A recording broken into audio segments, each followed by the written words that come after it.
side that we need so much. The sight of a touch, or the scent of a sand, or the strength of an oak roots deep in the ground. The wonder of flowers to be covered and then to burst up through tarmac to the sun again. Or to fly to the sun without burning a wing.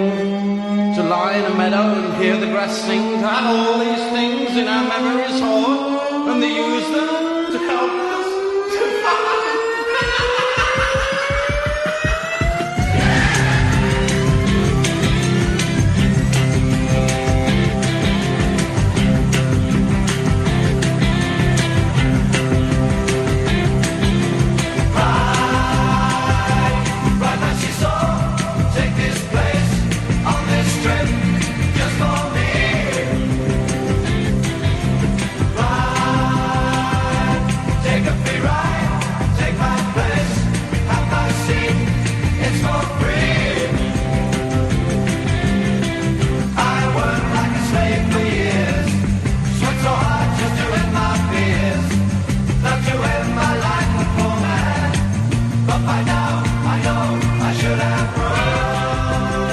Take a ride from the high desert and the great American Southwest, exclusively on Sirius XM Radio.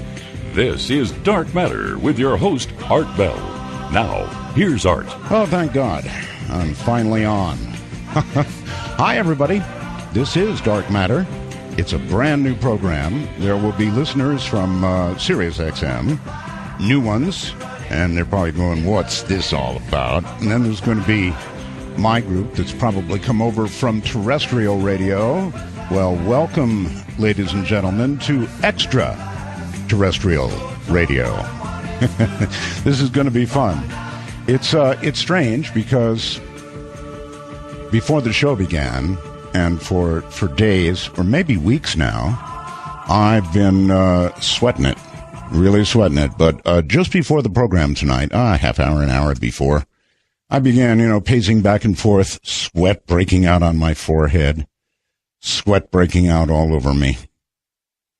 But just before it began, I just played some music that I love. I'm a music nut, as most of you know. And a strange kind of calm descended on me. And so now I'm calm. Now I've got something I've got to do. Tonight we're going to have Michio Kaku, Professor Kaku, on. He is probably America's premier theoretical physicist, and it's really, really, really interesting stuff. I'm sure a lot of you have seen Michio on TV, various science shows. In fact, actually, he's all over TV. I'm going to talk to him about that. But there's something I've got to do at the beginning of the show. And I promised my listeners I would do this. So some of you here on Sirius XM may not digest this very well, but it won't be long, and then we'll begin the regular show. Yeah, here I am back. And, of course, the question is, everybody who's wanted to interview me is, why are you back? Why? And so I'm here tonight to answer that. But to answer it, I need to relate a little bit of history. Something I've never talked about. Something I've wanted to talk about for years now.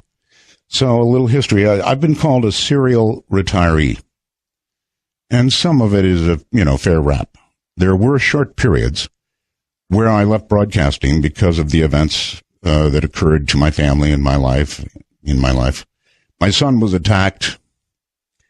There were false allegations that were made about me. Then I had to take legal action over it.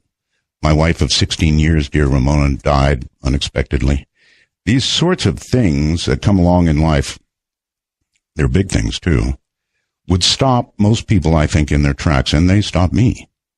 In each case, though, I did return to broadcasting as soon as I could. In some cases, like the my son and so forth and so on, it was a matter of days before I got back. There was one long period of time when I was gone, and this is the one that I have never talked about, and I'm going to tonight. That was 9 months to a year, somewhere in there, that I was gone. And that fairly is a retirement. The reason for it is the reason for my falling out with Premier Radio and Clear Channel. For years now, I've held something inside of me that to move forward, I'm going to have to get out. So here it comes. I've got a lot of anger, institutional hatred, actually, for Premier Radio, that, if anything, has grown in recent weeks and days. So tonight, I guess I want to tell you why and clear the air, and then I'll be done with it. Back in 98, my son was sexually assaulted by his high school teacher, who was HIV positive. That man is now serving a prison sentence for that attack, and my son, to this day, suffers deep scars which have never healed and never may. Thank God, of course, he's not HIV positive or has AIDS or anything like that. Anyway, while trying to deal with all of that, a couple of radio hosts went on international radio and said there was a secret sealed indictment here in Pahrump, Nevada, charging me, Art Bell, with child molestation. My God. A more horrible thing I can't imagine. It's right on up there with murder, maybe worse, right? I think murderers are treated better in prison, so it's really an awful allegation. Then others began repeating it, and worse. To be very, very clear, and I want to be, there was an indictment, not naming me. Oh, no.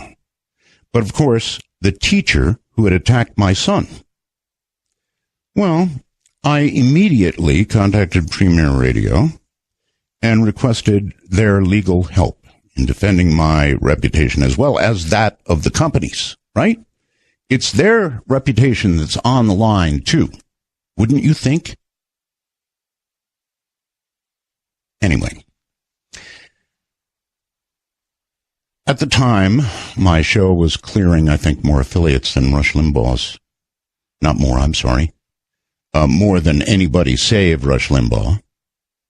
So I assumed that the company would leap to our collective defense. I mean, that's a horrible allegation, right? Boy, was I wrong. I had gone to the top management for help. I received a memo shortly thereafter, which I'm sure they didn't intend for me to get, but I got it, and I've still got it. It was from a manager at Premier to another manager, actually vice president, that said in part, get this, it was a worthless lawsuit, and besides, Premier had not been defamed.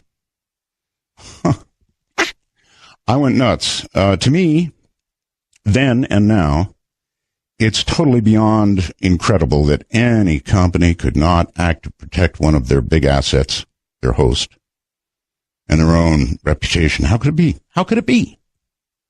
I just seethed about it inside for years and until now, that they could let me, sort of slowly twist in the wind like that. Some of it's really hard to put into words. It affected me so heavily. Of course, I pursued the legal case myself, my own cost. And then, in 2000, not quite yet through the legal case, I said to them, bye. I'm just not dealing with this, bye. And that's why I left. Well, finally, after a long absence, the show, I guess, was in some distress. It had lost affiliates. And so the president of Premier Radio at that time, as well as the CEO of Clear Channel, the big guy himself, both came a-calling. They sat on my couch. And they said, we want you back. Name your price. Now, bear in mind, these are two guys who could have, stepped in and said, forget this memo, forget this lawyer. We're going to back this guy up and ourselves at the same time. They could have, but they didn't. So I think I may have initially suggested that they do some sort of procreation calisthenics with each other or something.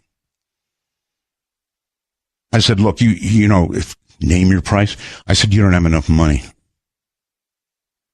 I said things that can't be repeated here. And, well, actually on Sirius XM they could, but we're not doing that on this show, by the way.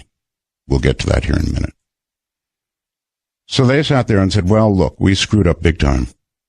We're prepared to pay your legal costs. And then I said more things that shouldn't be repeated that amounted to hell no, no way.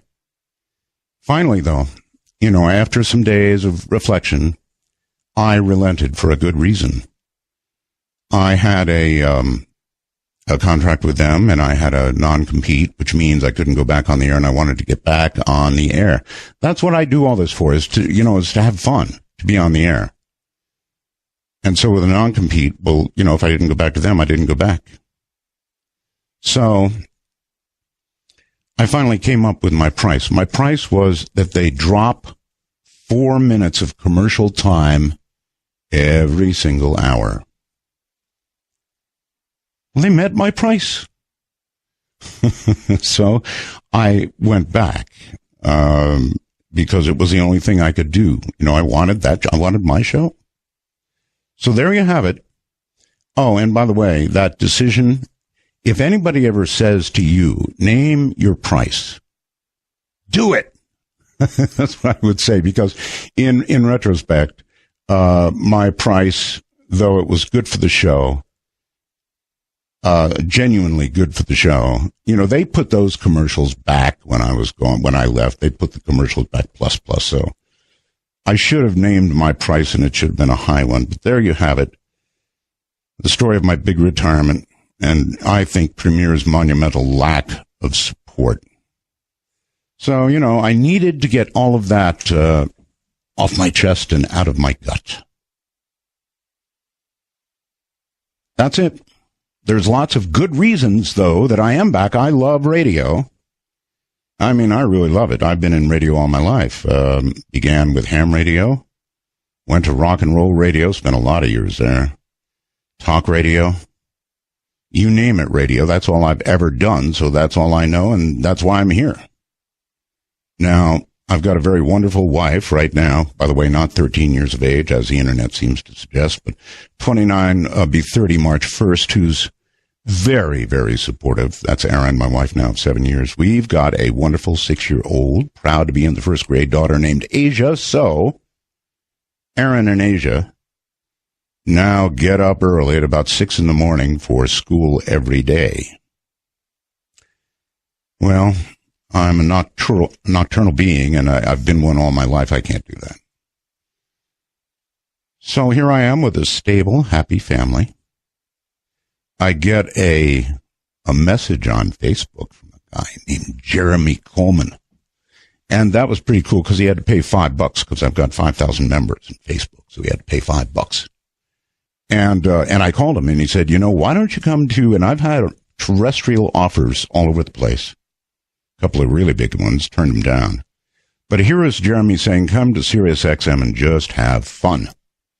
Do, like 3 hours, 4 days a week, and just do what you want. Have fun. That was it. I'm like an old radio pirate. That was too much for me. So I rounded up some old buddies. Keith Rowland did artbell.com way back when. Keith Rowland's doing artbell.com now. In fact, if you don't believe it, go over there and take a look. artbell.com. You've got a good reason to go over there because we've got something called the Wormhole. No, not Fast Blast. That was yesterday. Today, with a name like Dark Matter, the way you can send a message to me is pretty cool. You can do it by going to artbell.com, look for the Wormhole, and then if you have a question from me, a comment for me, or my guest, the Wormhole will digest it in Arizona.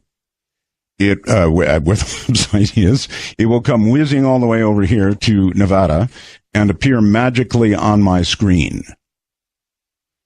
And you don't have to be any special kind of anything to use the Wormhole. You can all use it. So how many of you guessed what my bumper music theme would be? Everybody was trying. Ride My Seesaw was such an obvious choice. Want to take a ride, right? And a ride is what it's going to be. This is going to be an awful lot of fun. Anyway, here I am on Sirius XM. There's no rules, folks. Oh, well, there's one. No bad language.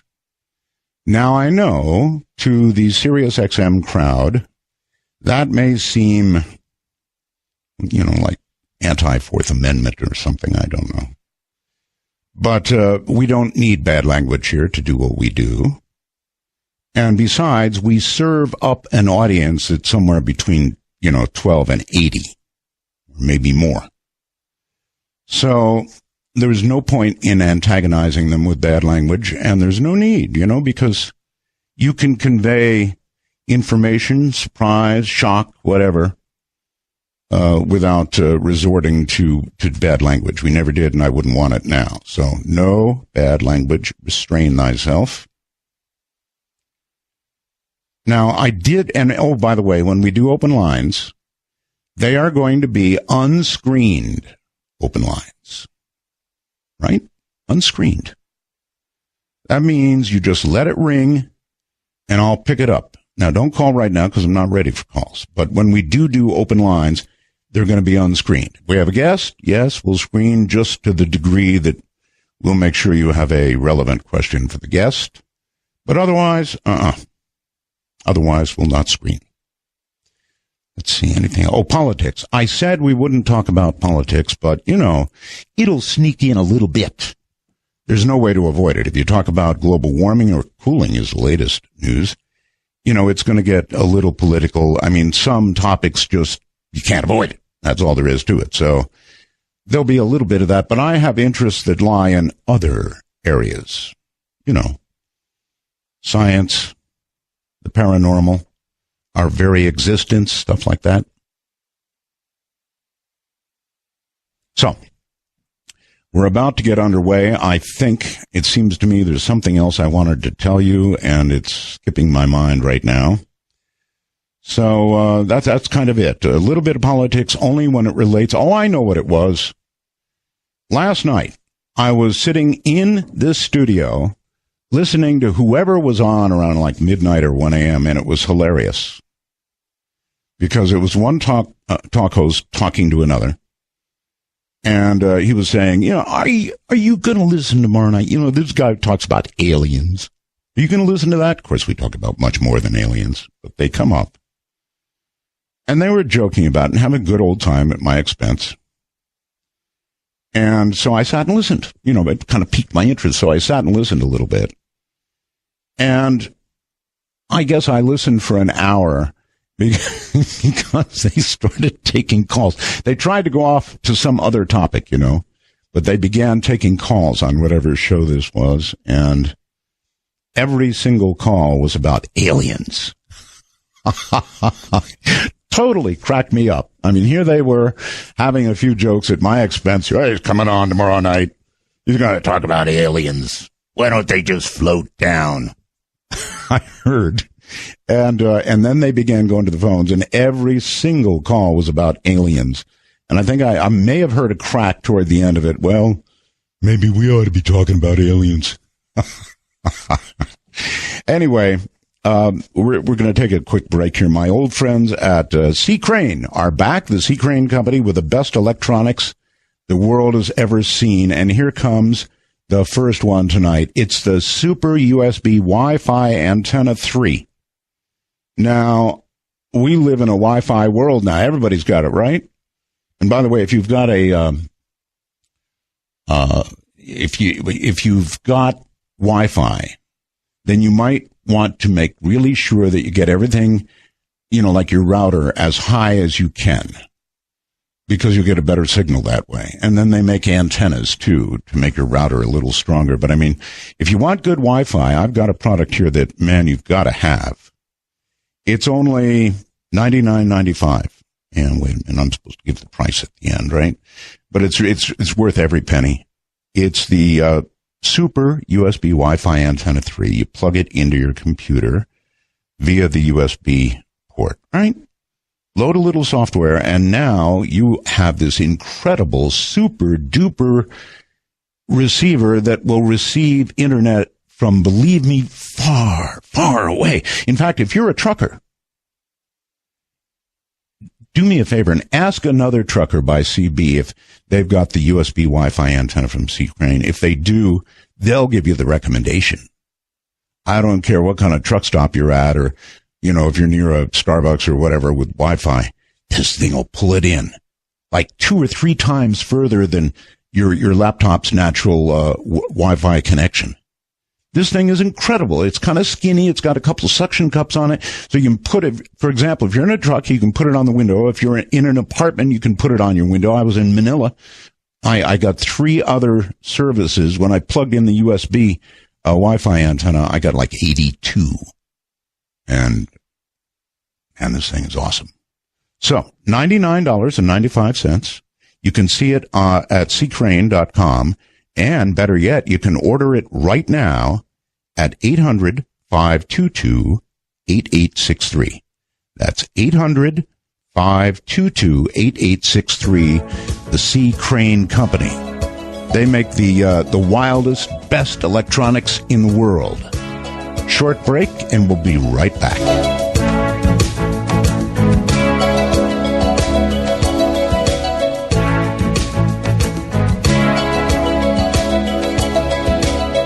Hear the drums echoing tonight, and she hears only whispers of some quiet conversation. She's coming in 12:30 flight. The moonlit wings reflect the stars that guide her towards.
It's XM, baby, and we're very serious. To call Art Bell, please manipulate your communication device and call 1-855-REAL-UFO. That's 1-855-732-5836. All right, a little note about those phone numbers. All right, we're not ready to take calls. Do not call now. Do not call now. And the reason is, if you do, it'll only ring 20 times, and then we'll hang up on you. And that will probably frustrate you and make you angry. So that's it. I'm watching the lines. Hang up and wait. We're going to interview Dr. Kaku, and then at some point, if he so desires, we will take calls. And then if he's only here for, 2.5 hours, then we'll take an hour of open lines, unscreened. All right. Let's do it. Dr. Michio Kaku is an internationally recognized authority in theoretical physics and the environment. He holds the Henry Summit Professorship in Theoretical Physics at the City College and the Graduate Center of the City University of New York. It's quite a sentence. He has lectured around the world, and his PhD-level textbooks are actually required reading at many of the top physics labs. Dr. Kaku graduated from Harvard in 1968, summa cum laude, number 1 in his physics class. No surprise, huh? Received his PhD from the University of California at Berkeley Radiation Lab in 1972. There's a place for you. That there are stories. He held a lectureship at Princeton University in 1973, joined the faculty at the City University of New York, where he has been a professor of theoretical physics now for 25 years. His goal is to help complete Einstein's dream of a theory of everything, a single equation, he likes to say no bigger perhaps than your thumb, which would unify all the fundamental forces in the universe. My God. Dr. Kaku, welcome. Welcome. Well, I'm glad to be on your show, Art. It's been a while, huh? It's great to hear that voice. It's been a very long while. Yes, sir. And it's been so many years, Professor, that do you remember I said you're going to be the next Carl Sagan? Well, I remember, yes. I remember you said that. Yeah, and it wasn't so long ago. Well, you are. You've achieved that. I can't turn on Discovery or any other science program and not see you. Well, thank you. You're very welcome. Mm-hmm. It's quite a talent being able to explain the inexplicable, huh? Mm-hmm. Yes. And there's so much to explain. Mm-hmm. There really is, and I've got one off the top that I've been thinking about, and I want to ask you about. All right? Okay, fire away. All right, let's start with the hard stuff. Where is it? All right, here we go. In quantum theory, certain physical systems can become entangled, meaning their states are directly related to the state of another object somewhere else. When one object is measured and the Schrödinger wave function collapses into a single state, that's complicated, the other object collapses into its corresponding state no matter how far away the objects are. In other words, non-locality. Is that a fair description? That's right. Einstein hated this concept, but hey, he was wrong on this one. Oh, he was wrong? Yeah, we measure this effect in the laboratory all the time, that interactions are in fact non-local. Einstein thought that the universe was local. That is, all effects are transmitted to nearby objects, not objects over a distance instantaneously. But hey, what can I say? We do this in the laboratory every day. Okay. But nobody understands. What it comes down to is this, really, folks. If you think of two particles and you get them together and they're flipping and flopping, well, once they've come together, their flips and flops are going to be exactly the same. It doesn't matter if one's in New York and one's in Moscow. Is that correct, Doctor? That's right. If you take two electrons and bring them together so they vibrate in unison, and then you separate them, an invisible umbilical cord connects them no matter how far they are separated. You can separate them to the ends of the galaxy, and you vibrate one, and in some sense the other one is aware of the fact that it's attached to an object on the other side of the galaxy. Amazing. Well, more than amazing. I think Einstein said spooky something at a distance. Yeah, spooky action at a distance, said Einstein. Okay, but it's not possible. I mean, without communication of A and B, how would they know to flip it and flop at exactly the same point? They're doing a dance together, but they're not communicating. Well, in some sense, they are. Electrons spin up and down. So if you know that one electron is spin up, then its partner is going to be spin down. But if you separate them and you measure the spin of one electron and it's down, then instantly, faster than the speed of light, you now know that an object on the other side of the galaxy is spin up, which is amazing. It's astounding. It's amazing and astounding, but Professor, I'm a ham radio operator, and I can transmit 1,500 watts through a very effective antenna from here to Moscow, let's say, and I'm going sublight, not light speed, but sublight, a little bit. And so there is communication, but it takes me a big transmitter, a giant antenna, and I may or may not be heard in Moscow. My point is, how are they talking? Well, we don't know. We just know that spin is conserved, so that if one electron is spin up, the other one is spin down, so the total sum is zero. But if you separate them, the memory of them being attached stays with them, even though you separate them over light years. And if you measure one being spin up, the other one is automatically spin down, and you now know that faster than the speed of light. Now, Einstein, of course, hated that idea, going faster than the speed of light, but we do this in the laboratory. Now, there is a catch, however. Einstein, in some sense, has the last laugh. It turns out that the information you send across this process is random information. That is, you cannot send Morse code this way. But in some sense, everything is entangled. Every atom of your body, in some sense, is entangled with another atom on the other side of the galaxy. Which is amazing if you think about it. It is, but the bottom line is still we don't fully understand it at all, right? Right. However, quantum teleportation, a la Star Trek, is a direct consequence of this effect, and this has now been demonstrated at the University of Austria, also Caltech, University of Maryland, many places. And quantum teleportation, a la Star Trek, that is teleporting Captain Kirk from one place to another, may eventually be possible. We already teleport atoms now.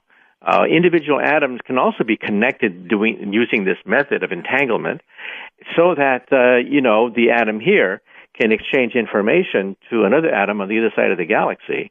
So we can teleport atoms, yes? Yes, we teleported photons. The world's record is, I think, 600 meters for teleporting photons. And we now can teleport atoms, cesium atoms, rubidium atoms. This is now something that we do in the laboratory. Okay. Well, let me just wait until they've really got it down before I volunteer for an entire body move. Here's what I wanted to ask you, the build up to all this. Here's where it is, and this is going to take you out of your comfort zone a little bit. But boy, I was sitting here thinking about all of this, the quantum story you just told. And then I thought about twins. You know, people who are twins. You know, I've been off on this for years now, this consciousness kick. I think, Professor, consciousness may have a quantum link. I know that's a terrible jump for you, but I have this feeling, and my example would be twins. Sometimes you've got a twin on one side of the world feeling pain when the other side of the twin on the other side of the world has something awful happen to it. And I've just got this funny feeling there's a quantum connection. What say you? Well, some of the greatest minds of quantum mechanics, like Eugene Wigner, winner of the Nobel Prize, he helped to build the atomic bomb. He believed that the quantum theory proved that there has to be a cosmic consciousness. And the reason for that is as follows. When you do this measurement, you don't know whether an object is spin up or spin down till you look at it. Right. So the observation process, in some sense, determines its state. And this means that since observation requires consciousness, only conscious beings can make measurements, we think, right? This means that consciousness is required to make an observation. And this goes back to what is called the Schrödinger cat problem. Yes. Where if I put a cat in a box and I attach a gun to the cat so the gun can kill the cat, is the cat dead or alive? Well, before you open the box, we physicists have to add the wave function of a dead cat to the wave function of a live cat. The cat is neither dead nor alive. When you open the box, then you say, aha, the cat is alive. So this means that observation, that is opening the box, in some sense determined that the cat was alive. I follow everything up to the point where you said it determined. Right. In other words, we don't know whether the cat is dead or alive until you open the box and make an observation. Before that, It's in Never Never Land. It's in a mixture of two states. Right, now, but how did your observation determine which it was? Well, the state can either be alive or dead before you open the box. Right. When you open the box, the so-called wave function collapses. So it then degenerates into a live cat or a dead cat. Before it has a choice.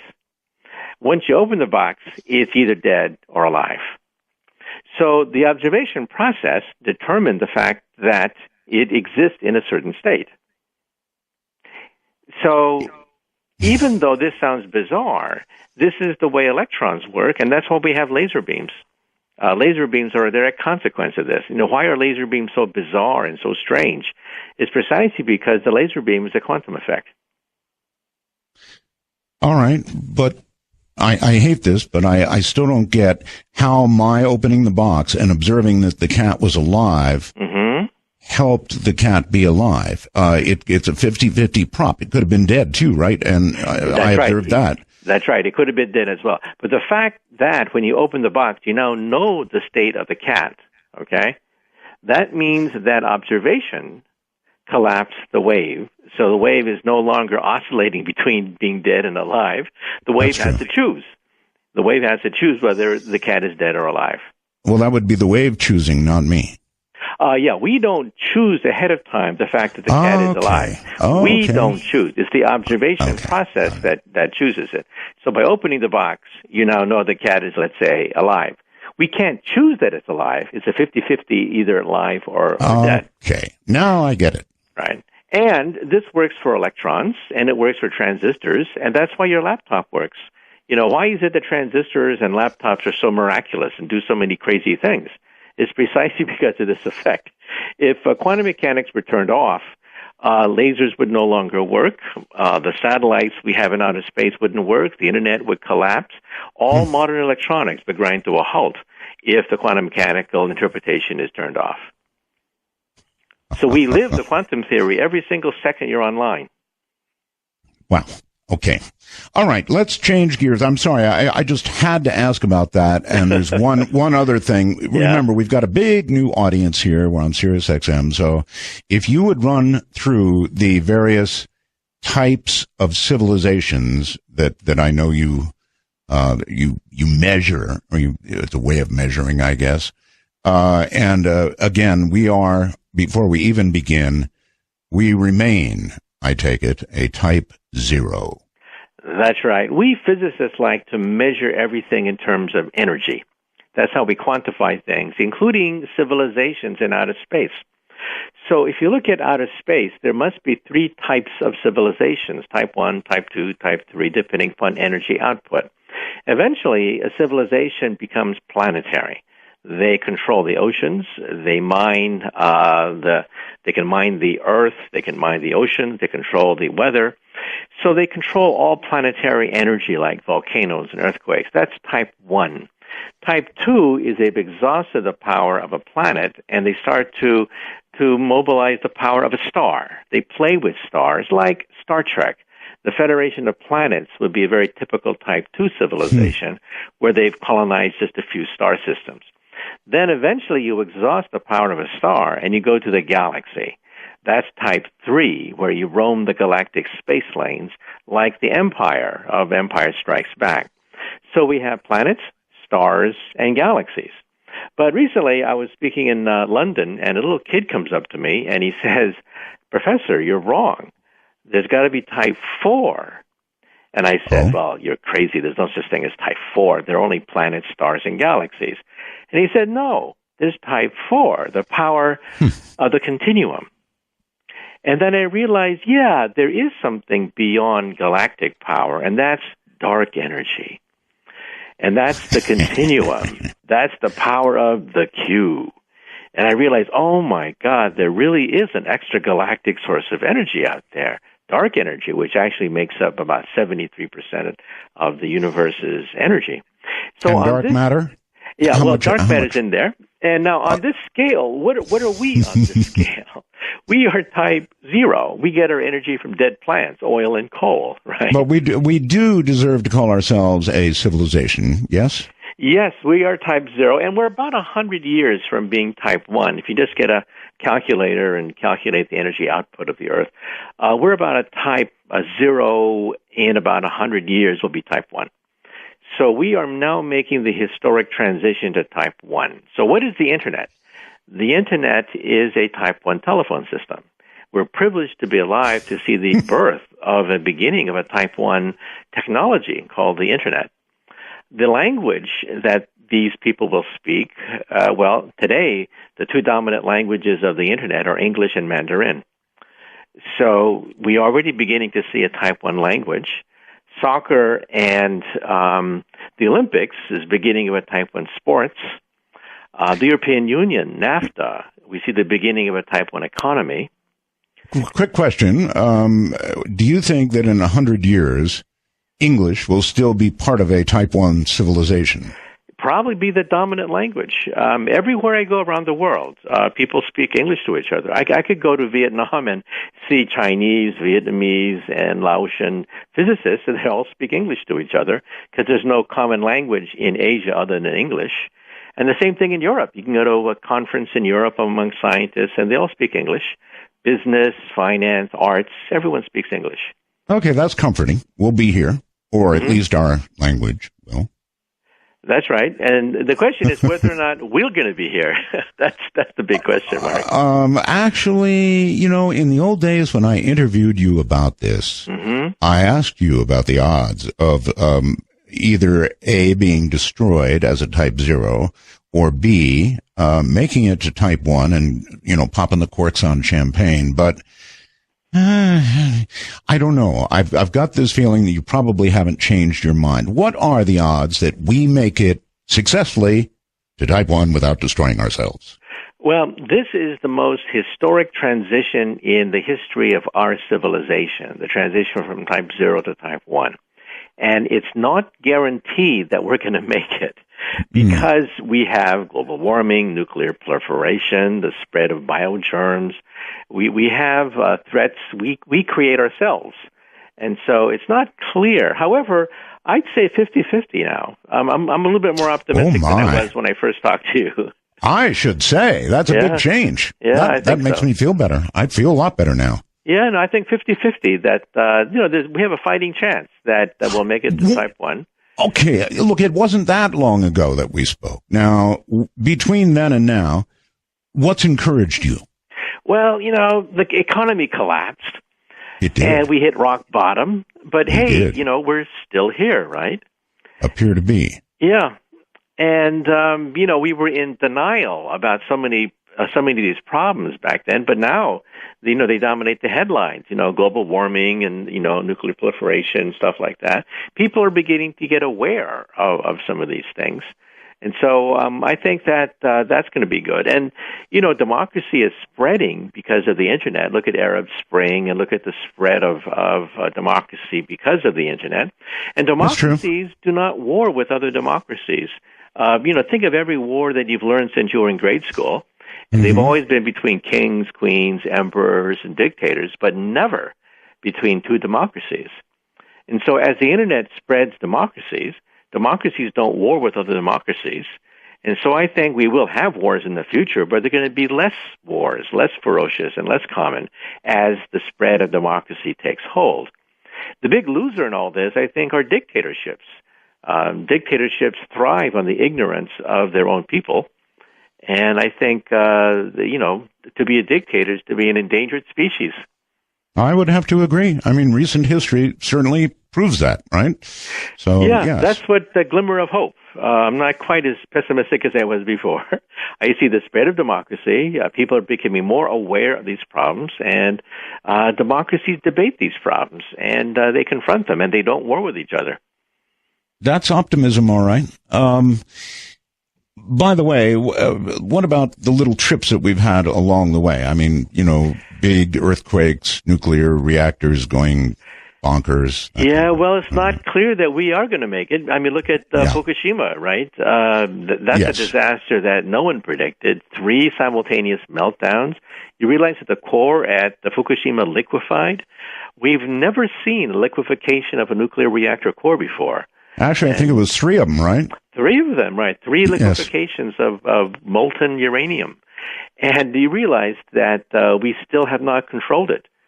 They could spiral out of control any day. A small little earthquake, and the reactor accident starts up all over again. Professor, hold tight right there. I'm going to hold you right there for a second and talk about one other Sea Crane product. This is it. We have like 2 breaks in an hour or something like that. This is a Sentinel Ally. And boy, it is your friend. It is your ally. It's really hard to describe. This baby is about I don't know, about 14 inches, I would guess, long. It's sort of round.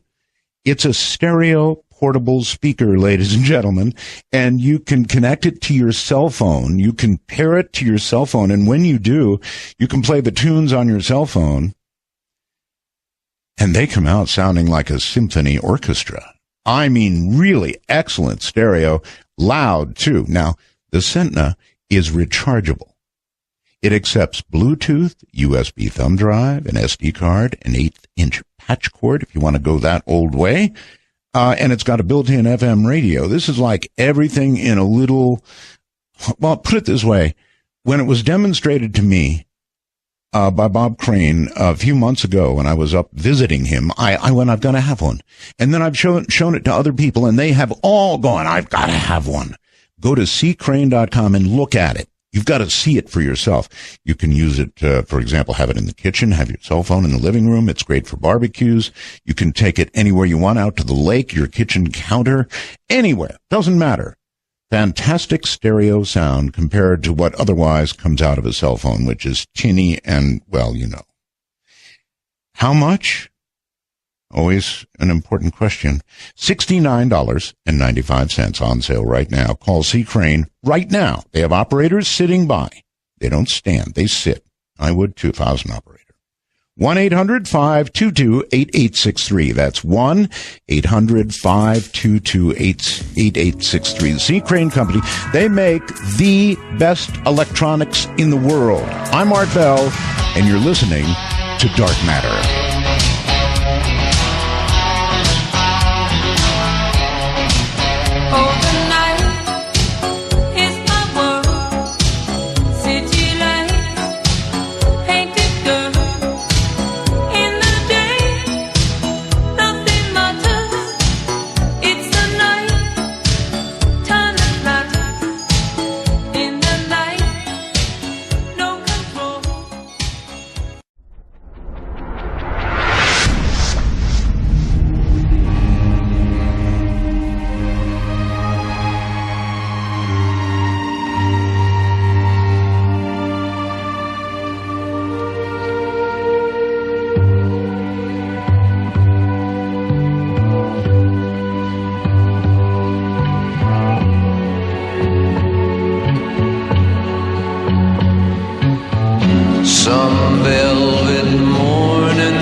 Frontier for Art Bell's Dark Matter. To call the show, please dial 1-855-REAL-UFO. That's 1-855-732-5836. Boy, it's good to be back. It's great to be back. My guest is Professor Michio Kaku. I think our nation's premier physics explainer. Also, the co-discoverer of string theory. Just so you know, the amount of weight you're in the presence of. Good morning, afternoon, evening. Dark Matter in progress. I'm Art Bell. I want to note the passing of a friend, Wayne Green. He's a ham radio guy, the originator of 73 magazine, so much more in electronics. Passed, I think, on the 14th. Take care, buddy. See you eventually. Dark Matter, the premier broadcast underway right now. My guest, Dr. Michio Kaku, and we're back, Professor. Before Fukushima, what are the possibilities, both, good and bad? Well, nuclear energy had so much promise decades ago. Many futurists predicted that by the year 2000, we would have 1,000 reactors and 1,000 breeder reactors in the United States.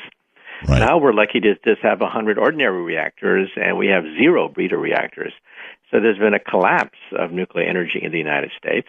However, in Japan, we have something even worse. Right now, we have this raging meltdown that's in a temporary stasis. Right now, every single nuclear power plant in Japan is shut down. Every single one. Zero energy output from nuclear energy right now. Wow. So it's causing a national crisis. That's the third largest economy on the planet. And all of a sudden, one of their main sources of energy is shut off. So it's caused a tremendous amount of disruption. And the cleanup will take about 40 years. Okay. 40 years. Chernobyl, by the way, back in 1986, it's still going on. You realize the core is still melting its way through the earth outside Kiev. And that's been 25 years in the making. So it'll take about 40 years to clean up the Fukushima disaster. All right. On behalf of my wife and others, I want to ask this. When Fukushima happened, I was in the Philippines, and we were worried to death. Oh, the radiation's going to come this way. Of course, it went toward the U.S. instead, because that's where the prevailing winds, I guess, take it. Now, here's my question. They're pouring all of this water on the reactors to keep them from further, I guess, meltdown. And this water is running off. They're trying to capture it as best they can, but they're not doing a really good job. A lot of it's leaking into the Pacific Ocean. That's yes? right. TEPCO, the utility, has now admitted that they bungled the cleanup operation. 300 tons worth of radioactive water, we think, have spilled into the outside environment and probably into the Pacific Ocean. Right. The Korean government is now threatening not to purchase any more fish from Japan because of this crisis. This is going to escalate as a consequence of this. And TEPCO, unfortunately, is sort of like, the Three Stooges operating a nuclear power plant. Moe, Larry, and Curly chasing each other around the control room, hitting each other over the head. We have a bunch of incompetents running that nuclear power plant. I think that eventually the government's going to have to take over and do what Gorbachev did back in 1986, and that is call out the military. It was a military operation that finally got the Chernobyl under control. And I think the Japanese government may have to do something similar, admit that the utility is totally outclassed, outgunned, and they should perhaps bring in the military. Wow. Self-defense forces or U.S. military? Self-defense forces. You realize Can that they at handle Chernobyl, 250,000 people were involved in that cleanup operation. 250,000 people. It was the largest engineering feat of its type ever attempted. And a lot of them died. A lot of them died, too, right? The initial, the firemen and the initial emergency crews, they died a horrible, horrible death. Skin falling off, hair falling off. They had a lethal dose of radiation in the initial day of the Chernobyl accident, yeah. So is that what they're facing in Japan? I mean, are there some jobs that are so damn dangerous that if they start a real cleanup and send in the military, there's going to be people that will not live through the experience? At Chernobyl, many people were sent in just for a few minutes, to do these very important tasks. Robots, for example, cannot do these tasks. No matter how many science fiction movies we've seen with robots in them, robots can barely turn a screwdriver. And so robots have been a total failure at Fukushima. And as a consequence, the U.S. Pentagon, has now set up a crash program to develop robots that can actually turn screws and turn valves.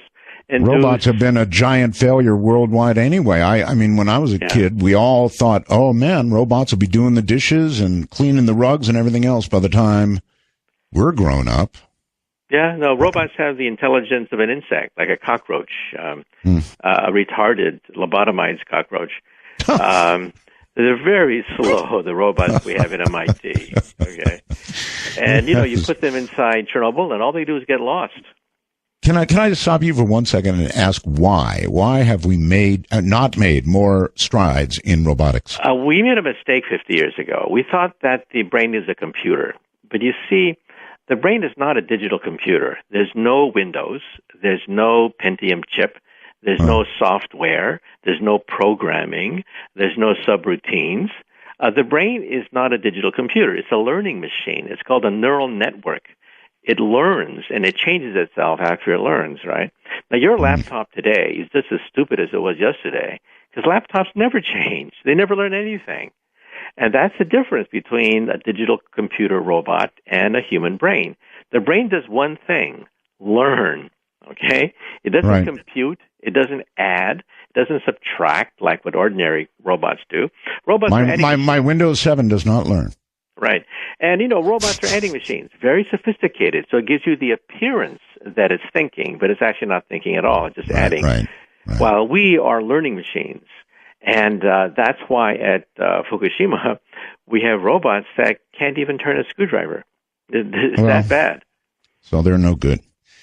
So are people going to lose their lives trying to get Fukushima under control eventually? Is that what it comes to? I hope it doesn't happen that way. But, if they do what the Russians did, they'll order, hundreds of thousands of people to go in just for a few minutes apiece and turn the screws and open the valves and begin the cleanup operation. You realize they keep dumping cold water on the reactor and it flows out because the loop is not closed. It's an open loop. And until they close the loop, they're going to dump more water and create more radioactive water as a consequence. All right. What about the fish? What about the sea life? What about the ocean? You're an environmentalist as well as everything else, so how bad is it? Well, that's what we're fearful of. Cesium, strontium, and iodine occur in water-soluble form, and they will eventually wind up into the food chain.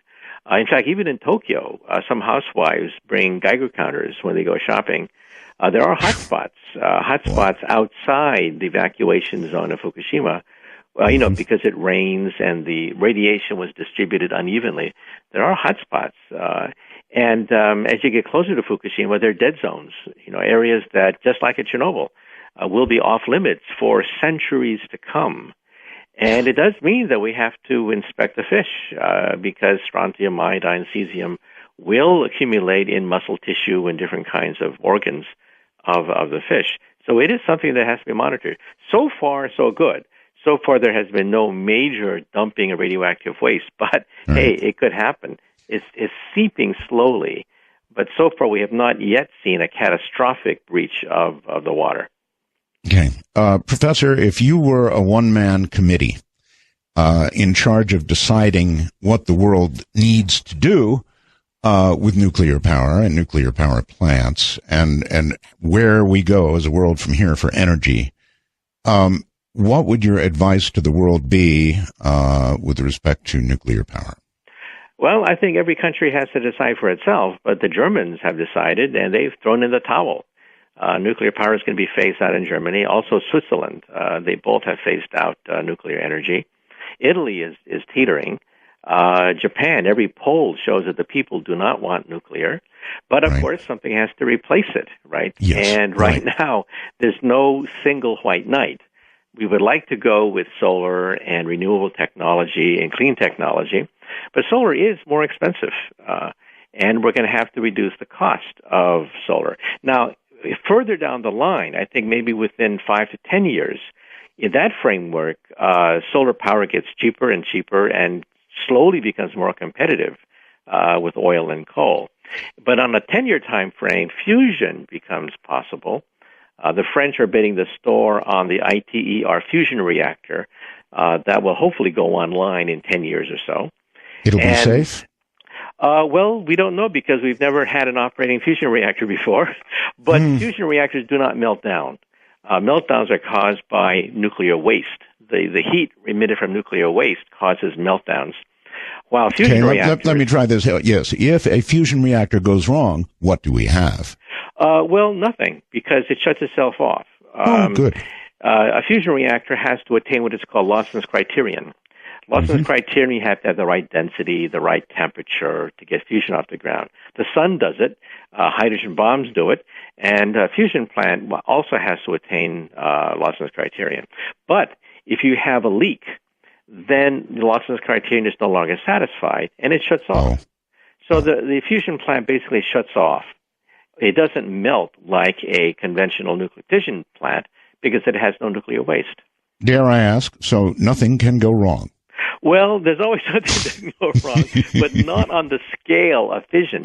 Fission reactors that use uranium are not found in nature. Mother Nature does not use uranium at all. Uranium is only found on the planet Earth for fission reactors. Mother Nature uses fusion, which is clean, recyclable. That's what Mother Nature uses, fusion. Well, with Russia in mind, and before Fukushima, I was kind of a proponent of nuclear energy, and I think, if you'll excuse the expression, it was beginning to gather steam again until Fukushima. But right now, I think most people are probably going to say no, thank you, which means we better get moving on something else, eh? Yeah, I think so. I think we should start to look at other forms of energy. I think for the next 10 years, there's going to be a flux. No one single white knight is going to emerge in the next 10 years.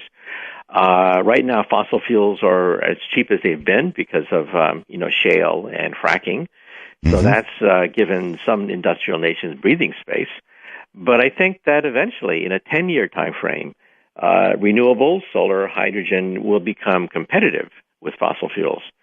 And again, 10 years from now, fusion starts to be in the mix. And so I think in the next 10 years, we're going to see chaos. The atmosphere is going to get worse with global warming. We're going to dump more carbon dioxide in the atmosphere. But in a 10-plus year time frame, there's some good news in the sense that renewable technology becomes cheaper and fusion becomes a possibility in that time frame.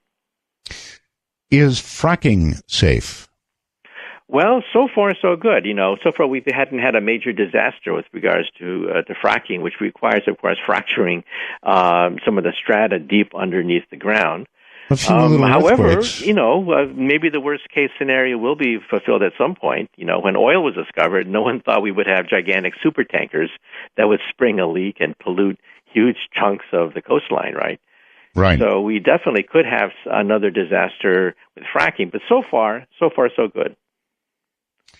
Okay. We haven't even talked about the stuff you came on the air to talk about yet. So let's do that. Well, I love to talk about anything with you. I do too. Exoplanets. My goodness, in just a short years that we have not talked, they have discovered so many planets that are kind of like Earth, huh? Yeah. It's amazing how many of them. That's right. Well, 2 a week, right? Oh my God, 2 a week. Yeah. And that means somewhat Earth-like, yes? Yeah, that's right. Last time we talked, we were just hoping that we would be able to identify planets way out there orbiting other stars. Now we've identified 2,000 planets, and now we can take a census of the Milky Way galaxy. This is a first. We've never been able to do this before. We now realize that over 50% of all stars at night you see in the Milky Way have planets of some sort. Over 50% of all stars have planets. And of them, we think that maybe 1 out of every 200 has an Earth-like planet. That means in our own backyard, the Milky Way galaxy, with about 200 billion stars, we have about 1 billion Earth-like planets in our own backyard. This is astounding. It is astounding, and it begs the question, where the hell are they? Yeah, well, that's the Fermi paradox. I have my own point of view, and that is if they can visit us from these fantastic distances, right, hundreds and hundreds of light years, they're probably type 2, or more likely type 3. And, our galaxy could be teeming with information being exchanged by different type 3 civilizations, right? There could be a galactic empire. We could be in the middle of it. But we're ants. We're nothing but ants. They haven't even noticed we're here yet. That's right. We could be in the middle. We could be in the middle of this intergalactic communication network, and we're so primitive that we don't even know it. So sad. Yeah, they've passed this little green-blue orb and just kept on going. Nothing there.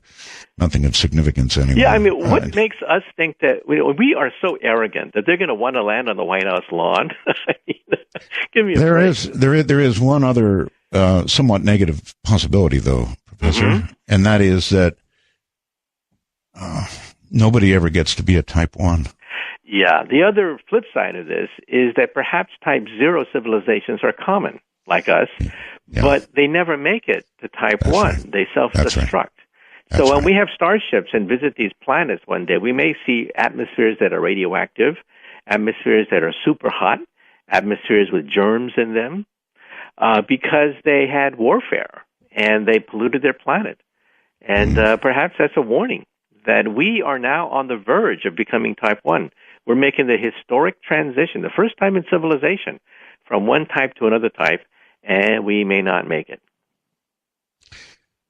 At best, you're giving us 50-50 to make it to Type 1 now. And that's pretty good compared to what you were giving. It was more like 1 in 100. Right. 1 in 100. So we certainly made progress, but I don't know. I mean, on a good day, I'm with you. 50-50. On a bad day, no way. Yeah, but, look at the spread of democracy. I mean, when I open the newspaper, I can't believe what's happening. People taking to the streets. I mean, people taking control over their own future. This was unheard of during the Cold War. During the Cold War, the world was frozen solid during the Cold War, right? It's true. We're a solid notch above that. Yeah, and so people are now taking their own destiny in their own hands. And so I think that's a real positive statement. And, like I said, once governments become democratic, people worry about sewer systems and taxations and how to educate their kids. They don't want to glorify the king. They don't want to sacrifice their kids to for some unnamed war in some unnamed continent, right? They want a good life for their kids. Right, but I still would like to meet more .8 type people. Yes? I'm sorry, I had to throw that in. Okay. So anyway, I guess there's a lot of planets out there, and we're looking harder and harder. What's the deal with Kepler? Well, unfortunately, Kepler is a satellite that discovered thousands of these planets, and it's crippled right now. So unfortunately, it's not stable. It cannot lock on to planets and make the delicate measurements that it used to. However, there's enough data for us to analyze it for years to come. And Kepler only looked at a fragment of the Milky Way galaxy and found thousands of planets, and about 1% or so of them are Earth-like. And so we may find a twin of the Earth in outer space, perhaps this year or next year, at the rate at which we're going. This year or next year, somebody's going to announce that we have found a twin of the Earth, same size, same characteristics, perhaps with liquid oceans, and that could be a game changer. Think about that, a twin of the Earth. It could, but again, where are they? I mean, I want radio or TV or some, for example, will we ever have a instrument, even in space, delicate enough to detect any sign at all of civilization, even if they're not trying to communicate? Well, it's not clear. I mean, it seems to me that a civilization that advanced may use lasers to communicate with each other rather than radio. And our satellites and our detection system are not equipped to look for extraterrestrial laser communications. I've heard that they're beginning to think about looking for laser bursts from another civilization somewhere. Is that a likely prospect? That's also possible because, the way in which we send information may not be the way they send information.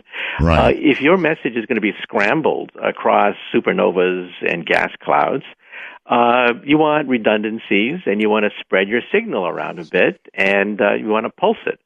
And so, these messages being sent by extraterrestrials could be on a totally different kind of frequency. They could be spread over several different frequencies. They could be pulsed. There are many ways that they can increase the efficiency of transmission through gas clouds and supernovae. But we are looking for hydrogen frequency messages, right, which is stupid if you think about it. Why should aliens communicate with radio on a hydrogen frequency? But that's what we do. If you had one opportunity, Professor, to communicate something to life that might be out there, what would you tell them about the human race? Well, first of all, I would not do what other scientists have done, and that is to advertise our existence and to give our exact coordinates in outer space with regards to the nearby stars. Yes. We don't know their intentions. I think their intentions are going to be good because, of course, if they're that advanced, there's plenty of uninhabited planets to plunder for natural resources. They don't have to bother with us. So I think they're going to be peaceful.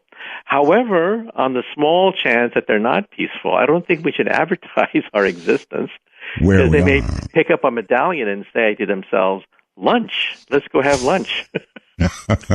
Yes, I remember that. I think it was a Twilight Zone. All right, hold it right there, Professor, and we'll be right back. We're going to take one of our 2 hourly breaks.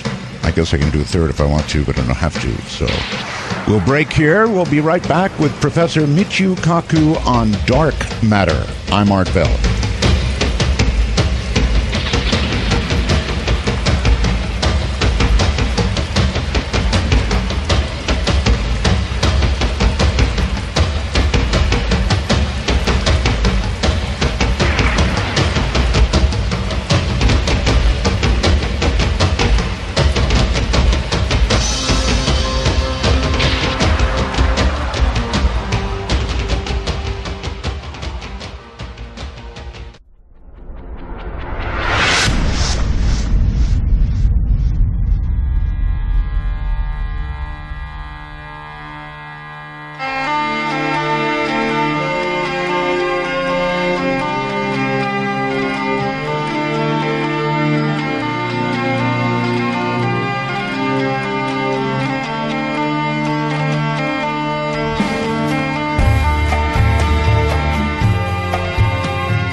Take a ride?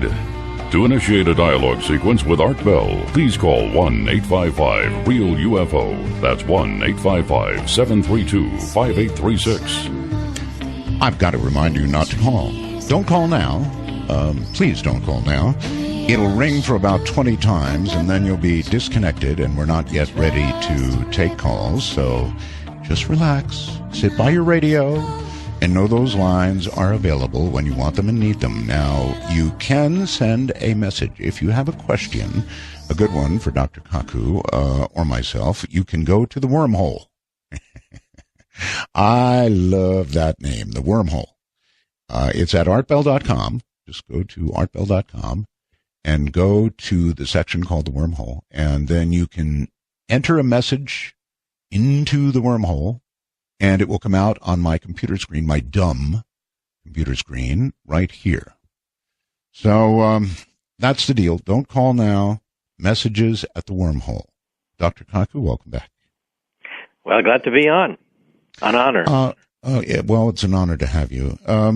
Higgs boson, the Higgs particle, I saw a special on it, I think the other day, and it showed people like yourself and many others in a giant auditorium going, yeah, hey, we found it. We found it, finally. The Higgs particle, the God particle, it was called, I believe, right?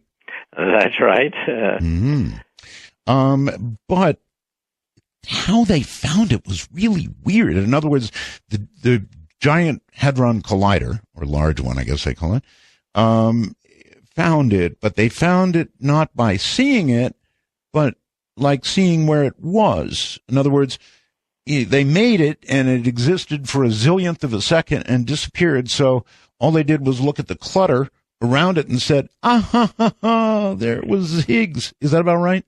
Yeah, it's like taking a piano and throwing it out of a 10-story building and listening to the crash of the piano, and then from the sound, reconstructing what the piano was made of. That's what we physicists have to do. We take protons, smash them like a piano thrown from a 10-story building, look at the debris, and then run the videotape backwards. When you run the videotape backwards, then you try to reassemble the piano as it impacts on the ground to reconstruct what the piano looks like. That's how we found the Higgs boson. We smashed protons together at trillions of electron volts, look at all the garbage coming out, run the videotape backwards to the instant of the collision, and then we say, aha, bingo, we see it. There's the Higgs boson. Okay. So it's definitely found. You have no doubt in your mind? Yeah, no doubt in my mind. And the next particle to be bagged, I should point out, beyond the Higgs boson is, ta-da, dark matter. We hope to actually create dark matter in the laboratory with the Large Hadron Collider. That's the next big animal that we're going to bag, we hope. Can you actually, I mean, you can't really, well, I guess bag is a loose term, but you couldn't take a bunch of Higgs particles and bag them at all because you'd just be empty, right? Yeah, and dark matter, as you know, is the strangest form of matter that we've ever even conceived of. First of all, it's invisible, so that if you held dark matter in your hand, it'd be invisible. Second of all, it goes right through you like a ghost. If you held dark matter in your hand, it would literally filter right through your fingers and go through the floor. It would go all the way. Is it fair to say dark matter is all around us?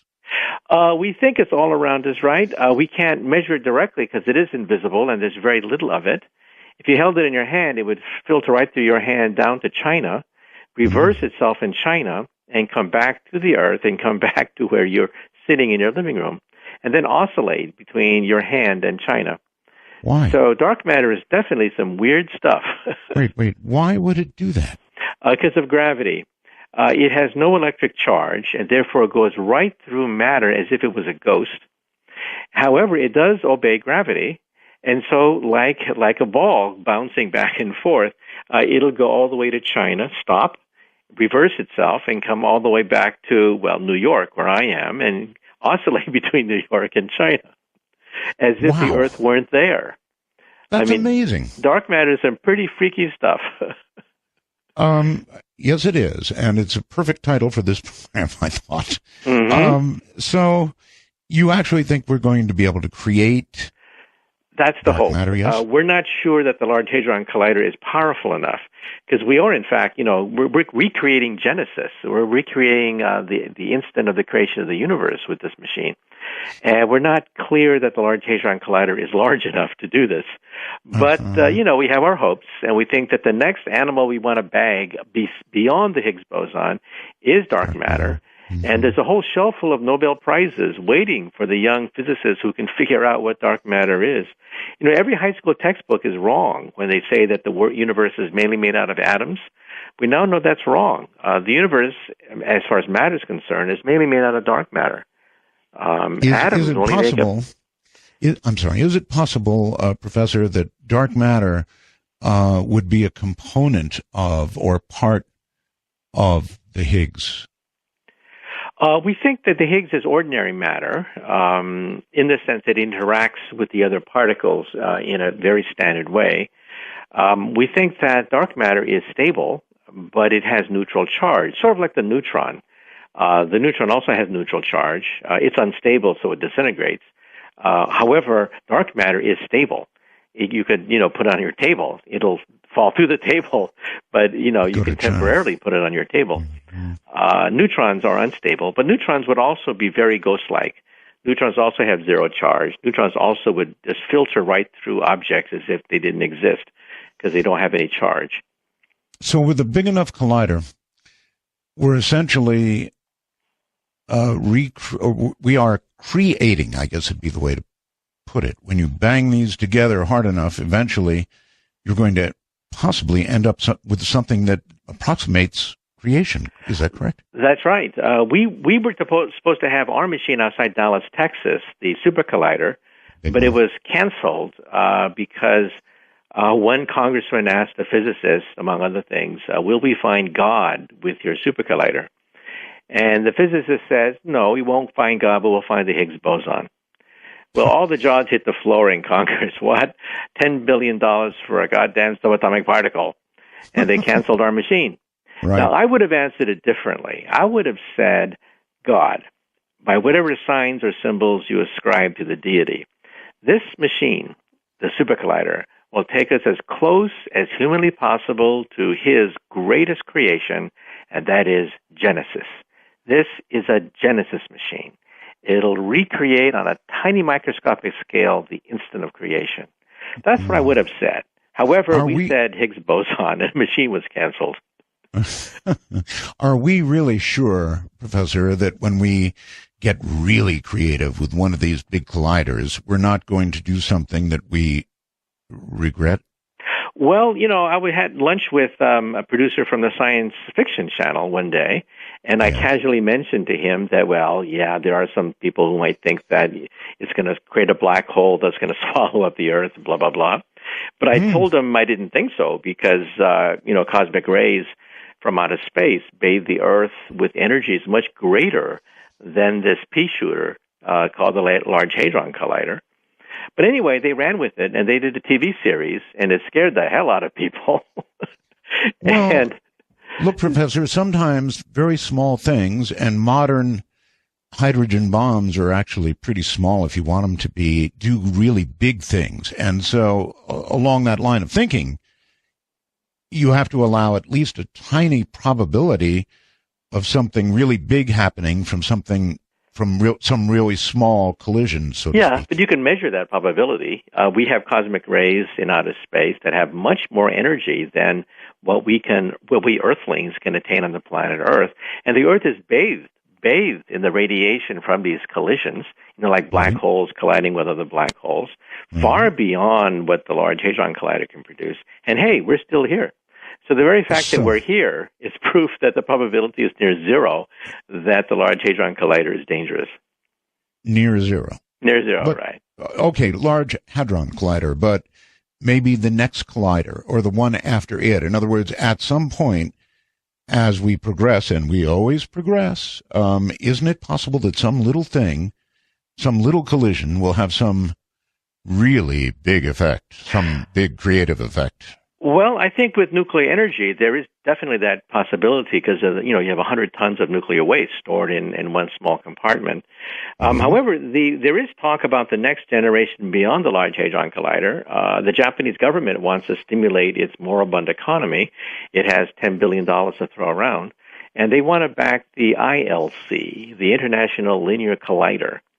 And that's picking up a lot of steam now because the Japanese government is pushing it. It's a prestige project, generate a lot of prestige for Japan, stimulate the economy because it is pork barrel, and it's to create the next generation of particles beyond the Large Hadron Collider, specifically dark matter. Mm-hmm. How big? Well, it's going to be miles long. We have a linear collider outside San Francisco at Stanford. It's 2 miles long. And this is going to be many multiples of that. So it's going to be miles and miles long, a linear collider that slams electrons into anti-electrons. And we hope to find, particles beyond the Higgs. That is... Okay, so for people who are not collider familiar, most of us, what's the deal? The bigger the collider, miles and miles and miles and miles long, the faster the acceleration, the bigger the collision. What's the deal? Yeah, that's exactly right. You got it. The bigger they are, the faster they go, the more energy you get in the collision. And then you're going backwards in time. It's a time machine because you're recreating matter that didn't exist since 13.7 billion years, since the beginning of the universe. That was the Big Bang. So we're recreating on a tiny, tiny microscopic scale matter that didn't exist for 13.7 billion years since the beginning of the universe. So what we want to do is to figure out, why the universe banged. What set off the universe? What was the match that set off the Big Bang? And that's really meeting up with God, isn't it? That's why they call it the God particle. We are talking about the ultimate questions. Why are we here? Why does the universe exist the way it does? That's what the Higgs boson does. The Higgs boson, we think, is part of the fuse, the match the match that lit the Big Bang. And that's why we call it the God particle. I tell you, man, this is deep stuff. It is. But when you talk about the match, that really makes it sound like, well, you know, when we've got the match and we've got it just right and we strike it, look out, baby. It's creation time. And you know, with that comes at least the probability of something really big. Yeah, but you have to realize that when the universe was set off, it was a pretty big lump of matter that detonated to create the universe. We're talking about itsy-bitsy little teeny-weeny Large Hadron Collider compared to the universe. You're absolutely sure, Professor, that it wasn't some 0.9 civilization pushing the button on the big new shiny toy, really big collider, and then, you know, I mean, what if that's how come we're here? Well, like I said before, Mother Nature is the biggest accelerator of particles that we know of. Mother Nature has created an accelerator much bigger than the Large Hadron Collider, and it's called the Big Bang. The Big Bang is the biggest accelerator known to science, created by Mother Nature. Yeah, but look what happened. It created the universe, but we're bathed by radiation from colliding black holes. Black holes weigh, you know, many millions of times more than the Earth, and when they collide, they release an enormous burst of radiation, and the Earth is bathed in that radiation. It's called cosmic rays. Right. And these cosmic rays are some of them are much more energetic than what we get with the Large Hadron Collider. And hey, we're still here. Well, so that's why I say the probability is pretty much zero that it's going to be dangerous. Do you ever worry that one day you'll wake up and you'll suddenly hear from some astronomer somewhere that, oh my God, we've just spotted 2 black holes within our area of responsibility that appear to be headed for each other? Well, I would worry more that they find a black hole that's headed our way that's wandering. Wandering black holes, as we discussed earlier, have been discovered, and they give you no warning. They creep up on you, and we were tracking one right now as it goes across the Milky Way galaxy, and that's kind of scary stuff because you would have no warning that a black hole is about to eat up your entire solar system. It would eat up the Earth and not even burp. It would eat up the sun, for that matter. And we have very little warning because it's invisible.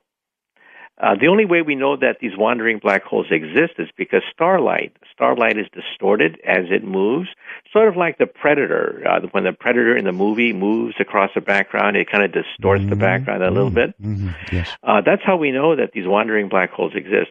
That I would worry about. All right, so let's say you wake up one morning, you get a call from an astronomer or many astronomers who are suddenly saying, look, we have an increasingly large number of stars disappearing from the field that we're capable of viewing. In other words, something's headed apparently directly toward us. Yeah, I would worry about that. And another worry is that when stars collide, they can release a burst of radiation called a gamma ray burst. Right. And there's a potential gamma ray burster headed our way, WR104. Really? And we think that we are within the kill radius. We're within the kill radius of this gigantic cosmic firecracker when it goes off. Really? Just Google it, WR104. Google it. I'm writing that down right now. WR104? Right. It's 2 gigantic stars that are dying. They're in a death dance, chasing each other. So we know the plane of this, and it will undergo a gamma ray burst, which is the largest source of energy other than the Big Bang itself, and it could be headed our way. We don't know when it's going to detonate, though. It's a big question mark. I see. And if it did detonate, what would we... I don't know. It would not be pleasant. What would we notice? It would not be pleasant. It would destroy not just the Earth. It would destroy most of the solar system. The radiation is the most intense since the Big Bang itself. We see these gamma ray bursts all the time now with our satellites, but usually they're headed the wrong way. They're not headed toward Earth. Here we have 2 stars that have not yet collided, and when they do collide and undergo gamma ray burst, it'll create a gigantic rifle bullet, and this rifle bullet is headed our way. There's a debate among astronomers as to how close it's going to graze the Earth, whether it will totally hit the Earth or graze the Earth. Astronomers are not yet decided. It goes back and forth. I haven't heard about this debate. In fact, I haven't heard of WR104 or anything until just now. You're the one telling me about this. Yes, it's something that we have to look at seriously. It's thousands of light years away. However, a gamma ray burst will go across 6,000 to 8,000 light years, and anything in its path will be incinerated. The ozone layer of the atmosphere will be blown off, and life forms will be scorched by ultraviolet radiation from the sun. So it's not going to be pleasant, and we don't know when it's going to go off. Some people think that maybe it has already gone off, but it takes thousands of years for the light to hit us. But when the light hits us, it's going to scorch the Earth. So in other words, it would basically sterilize, or even that's worse. Right. That's right. And sterilize, Professor, or worse. Yeah, it'll scorch the Earth. Life forms as we know it will die. And, the Earth could be laid barren by this. And, if you Google WR104, we have motion pictures of this thing. Motion pictures of the two stars in a death dance as they circle each other. And they will explode by the laws of physics. By the laws of physics, it will undergo a hypernova of some sort. And it'll release, like a rifle bullet, a burst of radiation to the North Pole and the South Pole. And we are staring down the gun barrel. We're staring down the gun barrel of WR104. What brings the astronomers or yourself to the conclusion that the gun is pointed at us? Well, we have the two stars circulating around each other, so we know the plane of these two stars. And when they collide, therefore, we know the direction of the North Pole. And we're staring down the gun barrel. Holy smokes. However, there's debate among astronomers. It goes back and forth as to how close the beam is going to graze the Earth or whether it's going to hit the Earth or not. But if it hits the Earth, there's not going to be much left of the Earth. Would there be, it's radiation, right? Yep, it's that's right, gamma radiation. Okay, radiation. So could there be a project where the United States would dig under, Ohio, and we'd have some great underground shelter to try to continue humanity, just like a movie? Well, that's the only way of escape. You cannot go into outer space because it'll scorch the entire solar system. The gamma ray burst is going to be huge. These are stars we're talking about. Our space program isn't up to it anyway. Right. So, yeah, you're right. The only solution would be to go underground. And again, we don't know when it's going to fire, so we don't want to cause a panic. It may not fire for thousands of years, maybe millions of years. Would there be any warning whatsoever? Very little, because the warning itself would travel at the speed of light, and the beam, of course, travels at the speed of light. We would see these two things begin to coalesce into one, and then fire. Okay, so there'd be a little warning of the imminent collision, yeah, right? Yeah, that's right. As we track it. And remember, we're looking at the past. We're looking at these stars as they were thousands of years ago. So this might have already occurred? That's right. Some people think that maybe it's already occurred, except we're too stupid to know it. Right. Oh, I get it.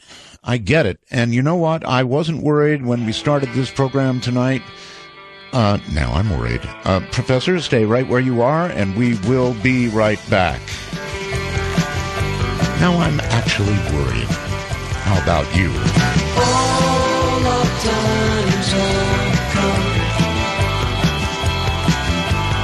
Here, but now they're gone. Seasons don't fear the reaper, nor do the wind, the sun, or the rain. We can be like they are. Come on, baby, don't feel the reaper. Baby, take my hand.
to you from geosynchronous orbit at the speed of light. This is Dark Matter with Art Bell. To call Art, please light up the lines at 1-855-REAL-UFO. That's 1-855-732-5836. Pretty cool number, huh?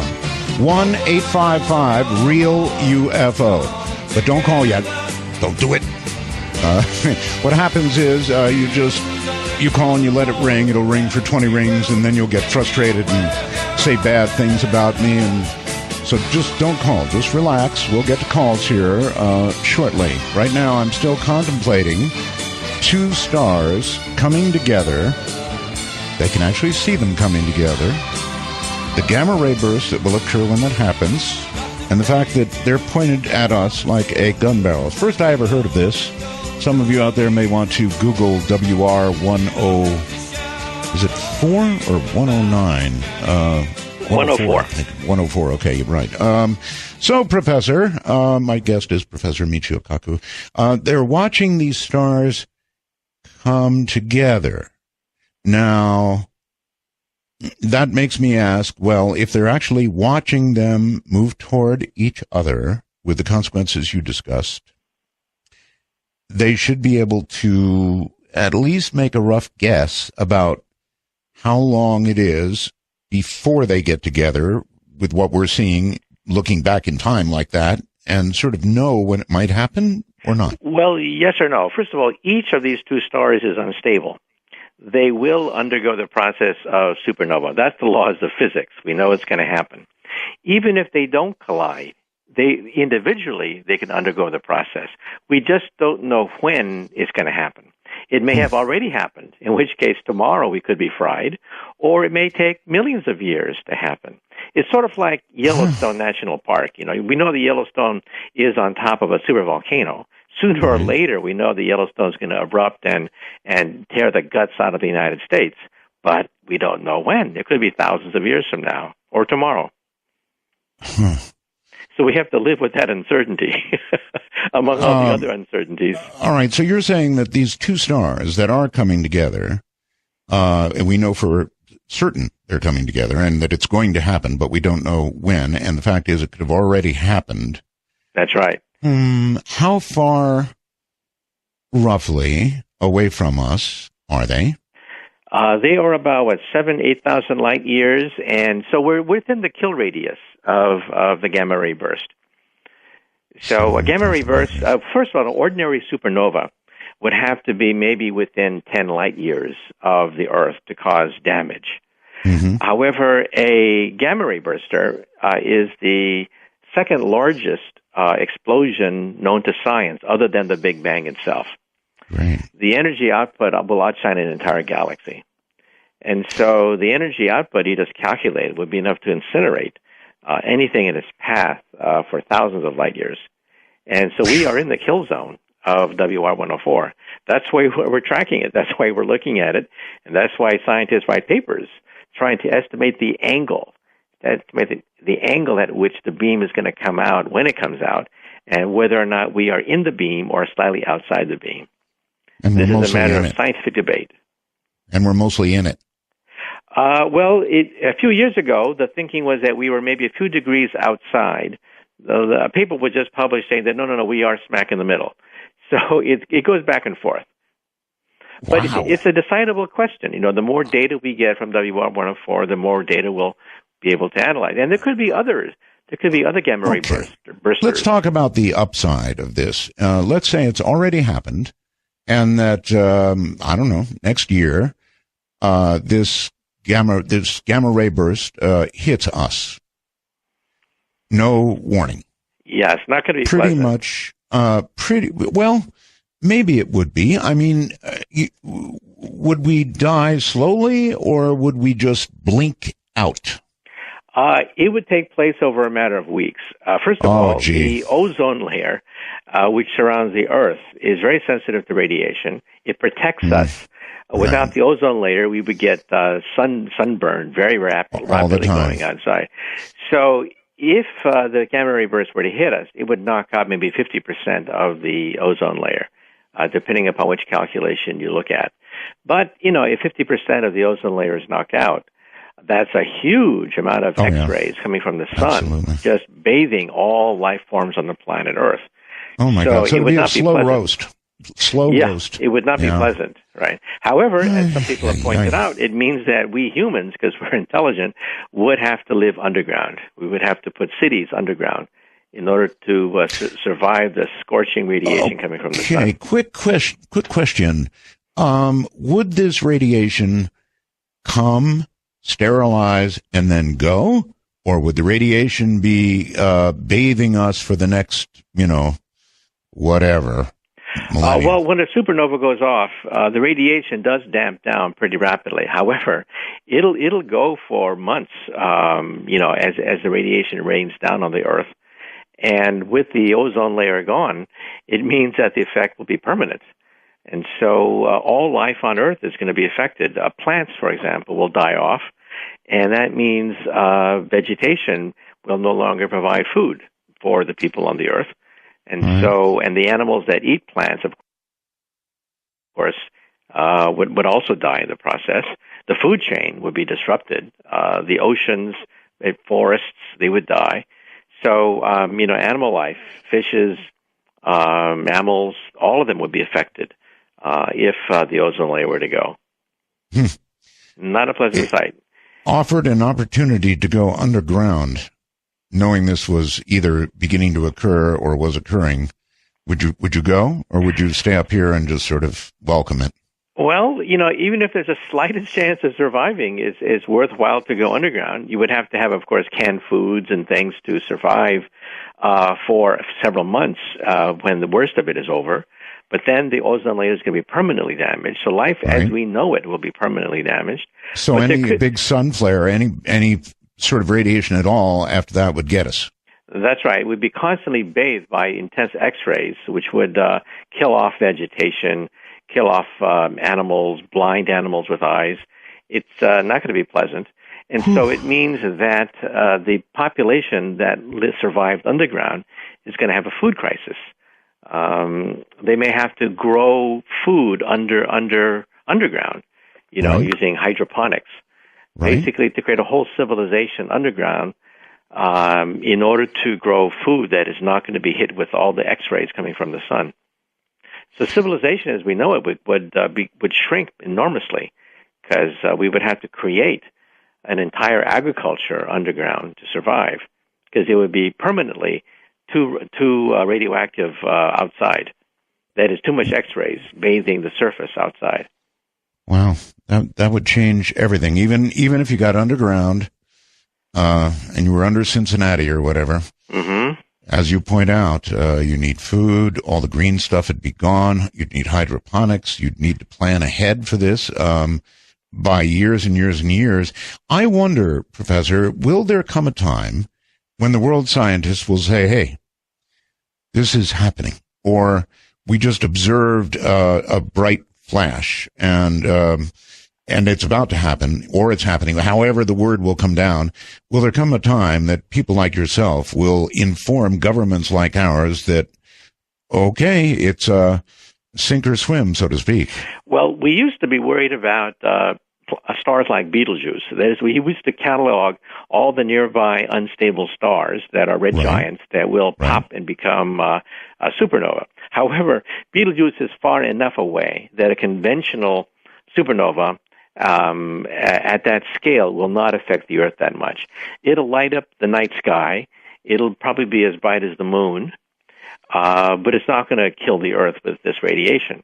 Now, a gamma ray burst is a game changer. It's a game changer because now we're talking about, the formation of a black hole. Now we're talking about the largest energy source that we can conceive of after the Big Bang. And their kill radius can go to thousands of light years. And so all of a sudden now we're scanning the heavens to see if there are any other WR104s out there within the Milky Way. Again, Professor, you didn't answer. Now, do people like yourself talk to policymakers, top government people about, are you ever invited to lunch? Let's talk about what if. Do you ever have those conversations with government, or can you not say? Well, with something like WR104, we need to take more data. We know that we're very close to being in the gun barrel or are inside the gun barrel, but, it goes back and forth depending upon which astronomer you talk to. Yes. And so we don't want to spread panic. We don't want to go out there and announce that, therefore, we should all dig underground and build fallout shelters. We're just looking at the situation very carefully. Depending on how sure you become. Well, we're pretty sure that it has to be monitored very carefully. We are talking about life and death in the solar system, not just the planet Earth, right? Mm-hmm. So it's something that, people will write scientific papers about. But like I said, it's like Yellowstone. We know that Yellowstone's going to pop one day and, take most of the United States with it. But we don't know when. It's one of those things. Yeah, but there'd be people in Tahiti left. I mean, with what you're talking about, it would be sterilization of the planet. The whole planet, that's right. Right, and I would think this would be something that you would reasonably talk to secretly, perhaps, government leaders about. Mm-hmm. Well, there are other things that we have to worry about, talking about radiation from outer space. The sun, for example, could have a coronal mass discharge. And if they hit the Earth, like it did in 1859. Yeah, I guess. It's been such a lousy sun cycle. I mean, what happened to this sun cycle anyway? It's such a poop out. Well, it's a dud, but, that's a good thing because if the sun has a temper tantrum and we're in the bullseye of the sun, it's not going to be pleasant. The Carrington event 150 years ago would have knocked out civilization as we know it. But there are people who study the sun, Professor, who say that this may be the beginning of the end. And they're saying the beginning of the end of sun cycles that are active at all. What they see ahead, some are predicting no action on the sun at all. Zero. Well, I'm a member of the American Physical Society. That's the leading physics organization in the United States. A subcommittee actually went to Congress and said that it could be $2 trillion in property damage if the sun were to have a gigantic flare that would hit the Earth. $2 trillion in property damage. Sure. We asked for a few $100 million to reinforce satellites, reinforce power stations, create redundant systems, shielding. We got nothing. Zero from Congress. Okay, so much for talking to politicians. You get the giggle factor. You talk to them about solar flares from the sun, and they sort of look at you and giggle. They think that's funny. Yeah, they think it's funny. Oh, but yeah. We know maybe I ought to tell them about WR104. See how they giggle at that. Yeah, well, like I said, you have to tell people the reality that there are things which can end life as we know it. Yes. Speaking of life as we know it, I want to promo this for you. They say, what is it, publish or perish? Well, you're nowhere near perishing. You sure do publish. You got a new book coming out, right? Yeah, that's right. In February. I've always been fascinated by the mind ever since I was a child reading science fiction. Telepathy, telekinesis, uploading memories and stuff. We can begin to do these things now. It's absolutely stunning progress in neuroscience. So the new book is called Future of the Mind, coming out in February. Doubleday is the publisher. And I get a chance to, interview these people, talk to them, go to their laboratories and stuff. And it's just staggering what we can do when you connect the mind to a computer. The mind connected to a computer can now move objects around like telekinesis, move wheelchairs, household appliances. We can move the cursor on a computer screen. Anything you can do on a computer can be done by the brain connected to a laptop computer. And so we can now even read certain thoughts. Certain thoughts can be transmitted from brain to brain. So telepathy is not totally out of the question.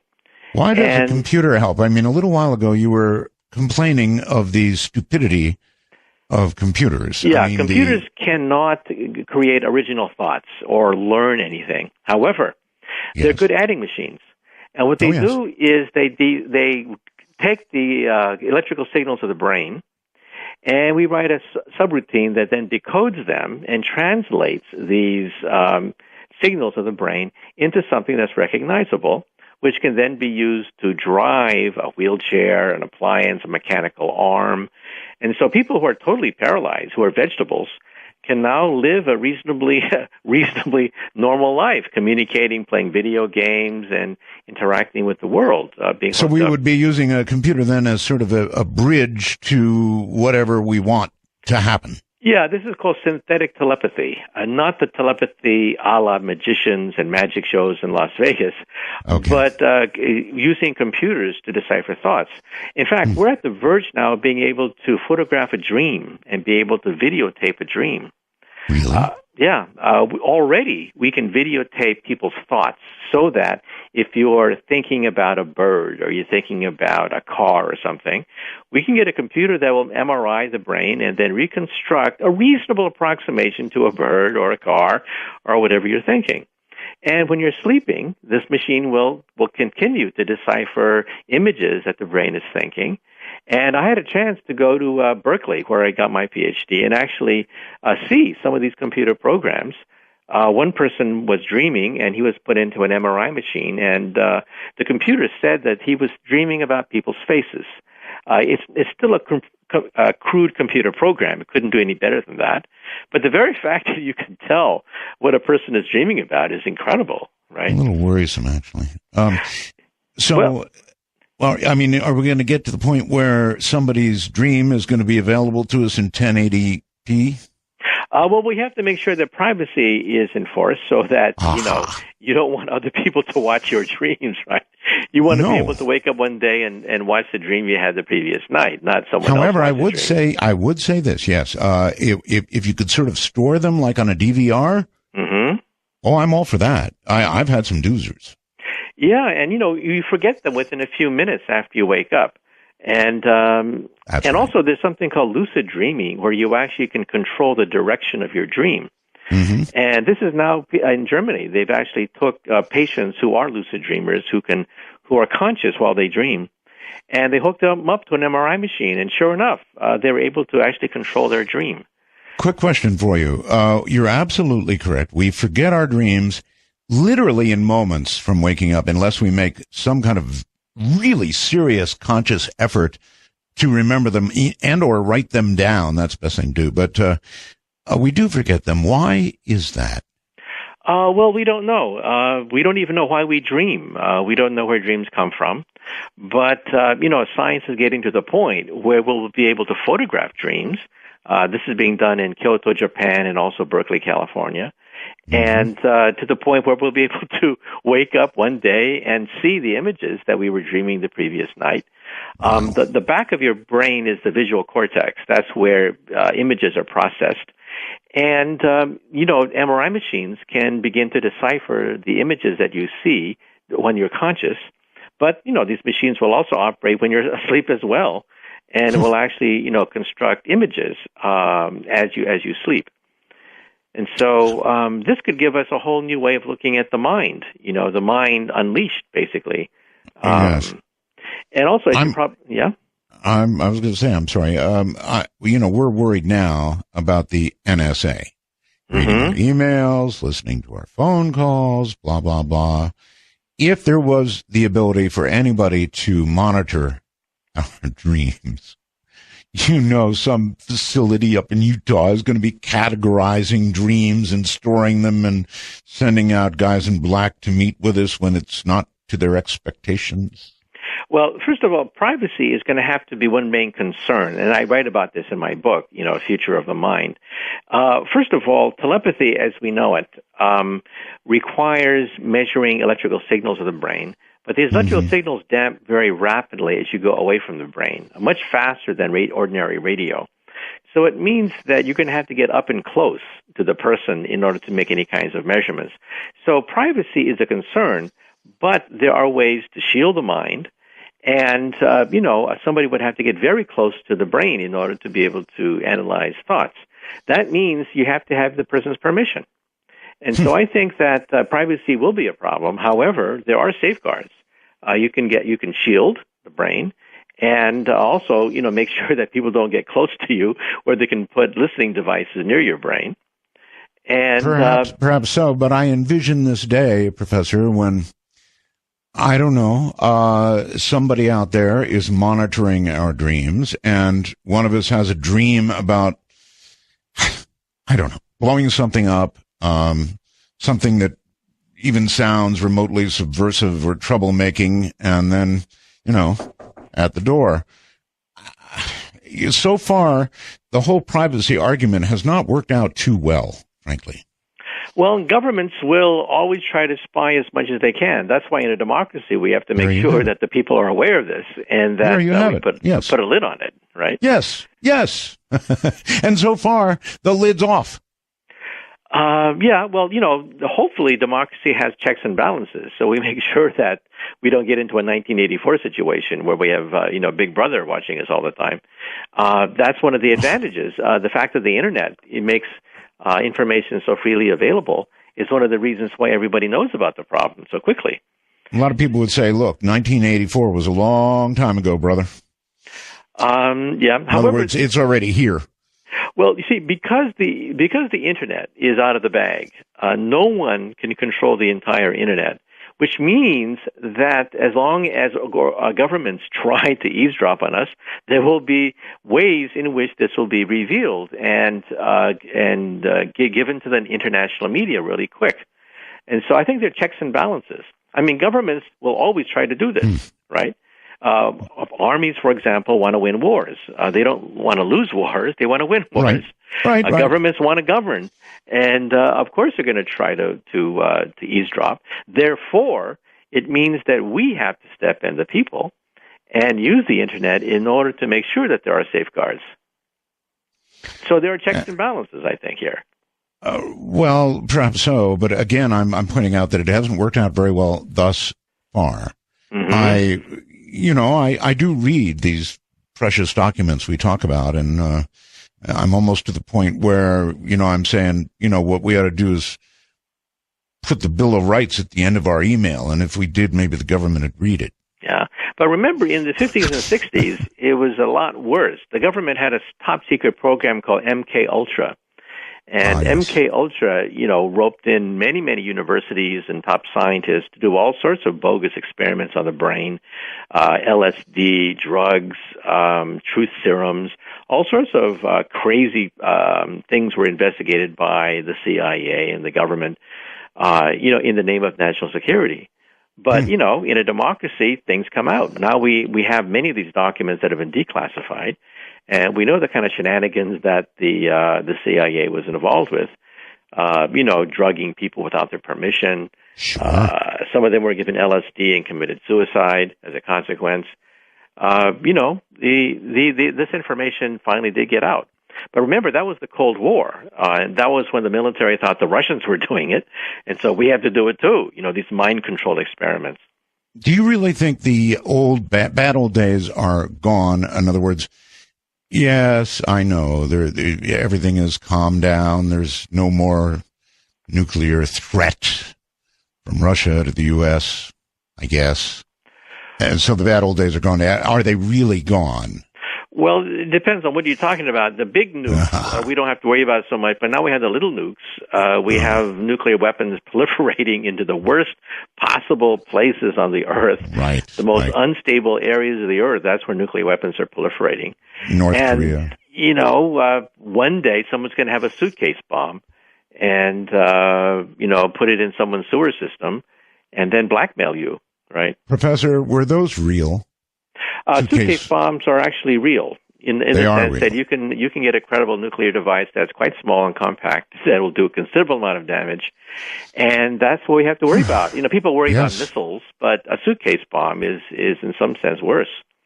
There was always sort of a debate about whether that was science fiction or it was real, and you're saying it's real. Yeah, we can miniaturize. These are called third-generation hydrogen warheads. We can tailor-make warheads now. All right, wonderful. Professor, hold tight just a moment. We'll take a break, and we'll be right back. Professor Michio Kaku is my guest. I'm Art Bell. This is Dark Matter.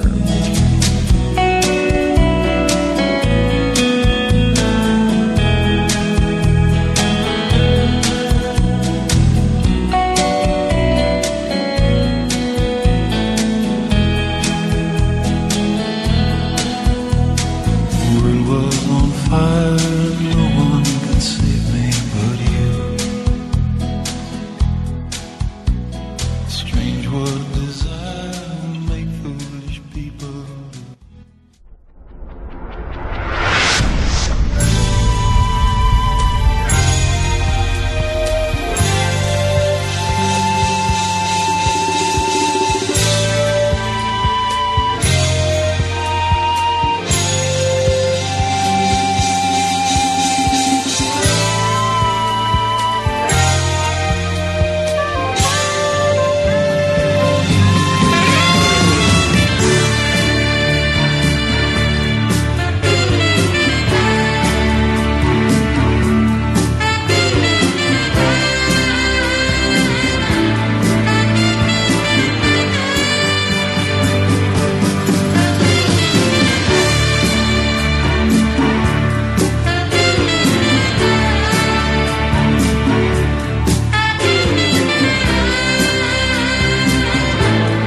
the new frontier for Art Bell's Dark Matter. To call the show, please dial 1-855-REAL-UFO. That's 1-855-732-5836. Well, all right. I once again have to urge you not to call yet because we have not quite decided to take questions, but we're going to do that shortly.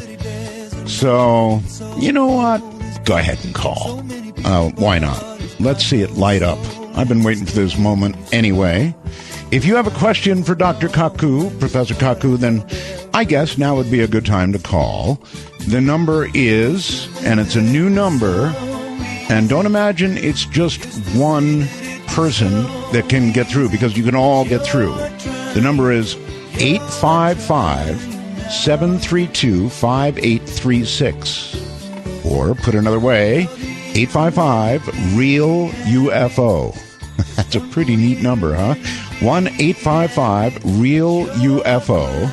And when you call that number, we will try and be sure that you have a legitimate question for Dr. Kaku, and you'll be put on hold, and then we will proceed. In the meantime, back to the subject of suitcase nukes. Professor, welcome back. Yeah, glad to be on. Okay, so I've never seen one of these little things, but you're saying they definitely exist. It's possible. These are called third-generation hydrogen warheads. Several of my friends actually design hydrogen warheads. They tell me that first-generation warheads were huge, gigantic objects. They couldn't barely fit into the bomb bay of a B-29 bomber. Right. Second generation are the MIRVs. You could put 10 of them inside a nose cone of a missile. Miniature bombs are the second generation hydrogen warheads. Third generation are custom-made designer warheads. Star Wars, for example, nukes in space. They could be used in the jungle. They can be used in the desert. Earth penetrators that detonate underground to knock out bunkers. So these are third-generation warheads, which are designer warheads. And, yeah, some of them can be miniaturized down to the point where they can be put into a suitcase. Now, I don't think that the adversaries of the United States can do that. They're not at the first-generation level. They're still at the first-generation level. But sooner or later, they may get the capability of miniaturizing these nuclear weapons. Oh, and you're then saying it becomes dangerous. We can do it, right? We can do it now. We can do it, right. Uh-huh. What about the Russians? Oh, yeah, the Russians can do it as well, right? They have top physicists there as well. Right? All right. Humor me then. Without giving me classified information, how powerful in, kilotons, megatons, could a device that would fit in a briefcase be? Probably the sub-megaton region. I mean, probably on the order of, a Hiroshima bomb would be definitely possible, on the order of maybe 20 kilotons of TNT. Wow. That's good. So that's a whole city. Right. And so, again, people are worried about nations developing missile technology, but even without missiles, a suitcase bomb can do a lot of damage, especially blackmail. They put one in your sewer system and say, okay, give up or else we'll blow up San Francisco or whatever. And so, these are things to worry about with the proliferation of these nuclear weapons. I'm worried. I wouldn't have thought that something that small would have yielded that kind of yield. So, do you have any idea how many we made, how many they made, how many are hanging around somewhere? Well, at the height of the Cold War, both Russia and the United States made on the order of about 30,000 nuclear weapons apiece. So, total at one point approached about 60,000. That's a huge number. Since then, of course, we've dismantled a lot of them, but still there are a lot of small tactical nuclear weapons. The Davy Crockett, for example, could be fired from an artillery shell. So even an artillery shell could contain an atomic bomb. That was the Davy Crockett. Wow. All right. We're so short on time here. And I do want to get to the phones for these folks. You talk about in your book, in your new book, The Future of the Mind, about the possibility, and this has always fascinated me, of uploading memories, sort of like in the Matrix. Now, I've heard recent news that scientists are actually prepared, Professor, to test the theory that we might be in a matrix now, and they figured out some way to test for that. Have you heard of that? Well, let's break it down. Okay, first of all, with mice, just a few weeks ago at MIT, they were able to insert a false memory into a mouse. In Los Angeles, scientists there have been able for the past few years to insert real memories into a mouse. So uploading memories has been done. Very simple memories that a mouse can absorb. But the very fact you can do it is amazing. Second of all, there are some people who think that maybe the universe is a matrix. It's very hard to disprove that theory, right? All theories have to be falsifiable, but it's awfully hard to falsify a statement that reality as we know it is a matrix. But I haven't heard about any test that'll do it.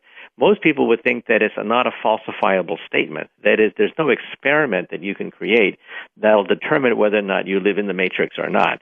In other words, whether or not you are a CD that some being has put the play button, and there you are thinking you have free will, but actually you're nothing but a CD running around in somebody's PC. So to the best of my knowledge, it's a undecidable statement. It's not falsifiable. Okay. But you're saying they've uploaded a memory into a mouse. What sort of memory? How do they know they've succeeded? Well, see, a mouse was taught, for example, to tap a button when it was given water. A very simple memory. Then it was given a drug that it forgot the memory. They recorded the memory when it was originally made, reinserted it back in, and the mouse relearned it after forgetting it. So they know that it was done correctly. At MIT, they actually put a false memory, a memory of something that didn't happen, and the mouse responded to it. So we do know that the hippocampus, which is deep inside the brain, is where memories are first processed. You can now record the processing process using electrodes, play back the memory, play back the recording back into the hippocampus, and bingo, the mouse relearns what it had forgotten. Hey, a little while ago we were talking about recording dreams. Now we're talking about something far more worrisome, and that is the injection of ideas or thoughts into, for example, a human being. Right. However, eventually it may make possible a brain net. That is, some people think that the next evolutionary step for the Internet, which will take a few decades, is the brain net, whereby we exchange more than just digital and text messages. We actually exchange emotions, thoughts, memories, feelings, and that a brain net is probably possible. Initial steps have already been made in different laboratories. And so a brain net may be the ultimate way in which we exchange information. So the memory of your winning some prize may be sent to all your people on your mailing list. So it won't be a text message; it'll be a memory message. A memory message. A brain net, basically. But think of the horrid possibilities for that. Well, that's why we have to make sure that you control your memories, that you don't let someone else gain control over them. This could have problems. If you can inject false memories into a witness in a murder trial, the witness does not know what really happened because a false memory has been injected into their mind. So we would have to make sure that people have control over the memories that are injected into them. Once we Professor, have every advance you make, and every time we talk, there's many more advances. They have such a scary side to them, injecting memories into people or thoughts into people. I mean, at some point, governments, do I have to say any more? Governments. Well, governments will do what it takes to govern. And if they think that's what it takes to govern, they'll try it. And that's why in a democracy, people have to make sure that there are reins and checks and balances and controls on these things. Vote for me. Yeah. Yeah. That's right. But the upside is that you'll be able to learn calculus without having to crack open a book. Workers will be able to retrain if their job becomes obsolete. They'll be able to retrain for a new job requiring higher skills. It could unleash a whole new era of learning. Or something. Okay, some other things that we might touch on very quickly because we're way out of time, and I really want to get some people on the air. Mars. Are we ever going to get astronauts? I know there's a program going on right now to volunteer to go to Mars, one-way trip. But I mean, are we ever really going to, do you think, colonize Mars or just pass it by? Well, first of all, NASA is suffering from an identity crisis. People call it the agency to nowhere. They boldly go where everybody has already gone before. Right. And the question is, where's it going to go? The NASA director just a few months ago finally said that, yes, Mars is the destination for NASA. Now, of course, Congress has to approve the funding for such an ambitious program. Right. But apparently NASA will bypass the moon. The Chinese will be on the moon around 2025, and so we're going to have a Sputnik shock when the Chinese flag is planted on the moon. But, hopefully we'll be well on our way to Mars by around that time. And, we need a new booster rocket. And it's no picnic going to Mars. It took 3 days to go to the moon. A round trip to Mars would take about 2 years. And so it's an order of magnitude more difficult in terms of distance, cost, but it's something that is doable, and President Obama even talked about in the 2030s, he wouldn't be surprised if one day he opened the newspaper and read about astronauts walking the surface of Mars. So Mars could be the next big goal, but it's not an easy one. The moon was relatively close and familiar. Mars is totally alien. Well, I would say that ultimately it would be to our advantage on Earth to begin to place humans, wouldn't it, on other planets, difficult as it may be, just in case. Yeah, I think we should be a two-planet species. Carl Sagan mentioned that, a two-planet species, because, we have everything in one basket, that is the Earth. And one dinosaur-killing asteroid that's 6 miles across can wipe out all life as we know it. Yes. And so, we need a backup, humanity 2.0. And so colonizing Mars is a difficult process. It would take decades to centuries. But, you got to start somewhere. So Mars is one possibility. And they're always talking about, yesterday we had this close call with an asteroid. Mm-hmm, right. And that's worrisome, by the way, hearing about yesterday we had a close call. How about 3 days ago they told us we were about to have a close call? That happens sometimes. But the ones I hate are yesterday or last week, a big one passed us right by. Yeah, so we don't see them all, do we? Yeah, we were clueless for most of human history. Now we have satellites, now we have telescopes, we can actually see these damn things. And now we really realize that these things go past the Earth at night. We are totally oblivious to these near misses. They happen all the time. Mm-hmm. And here we are, paying our taxes and, sending our kids to college. And now we realize that there are these close calls that happen quite frequently. So I think the next step is to put a satellite that is specifically designed to track these close encounters and give us an early warning system. Not that we can do anything. Well, yeah. Are the politicians going to, is there a chuckle factor here, or have they quit laughing on this one? No, they're still giggling over this one, too. Really? Yeah, the proposal to put a space telescope, that's the simplest possible thing you can do, right, to track these asteroids. That got nowhere.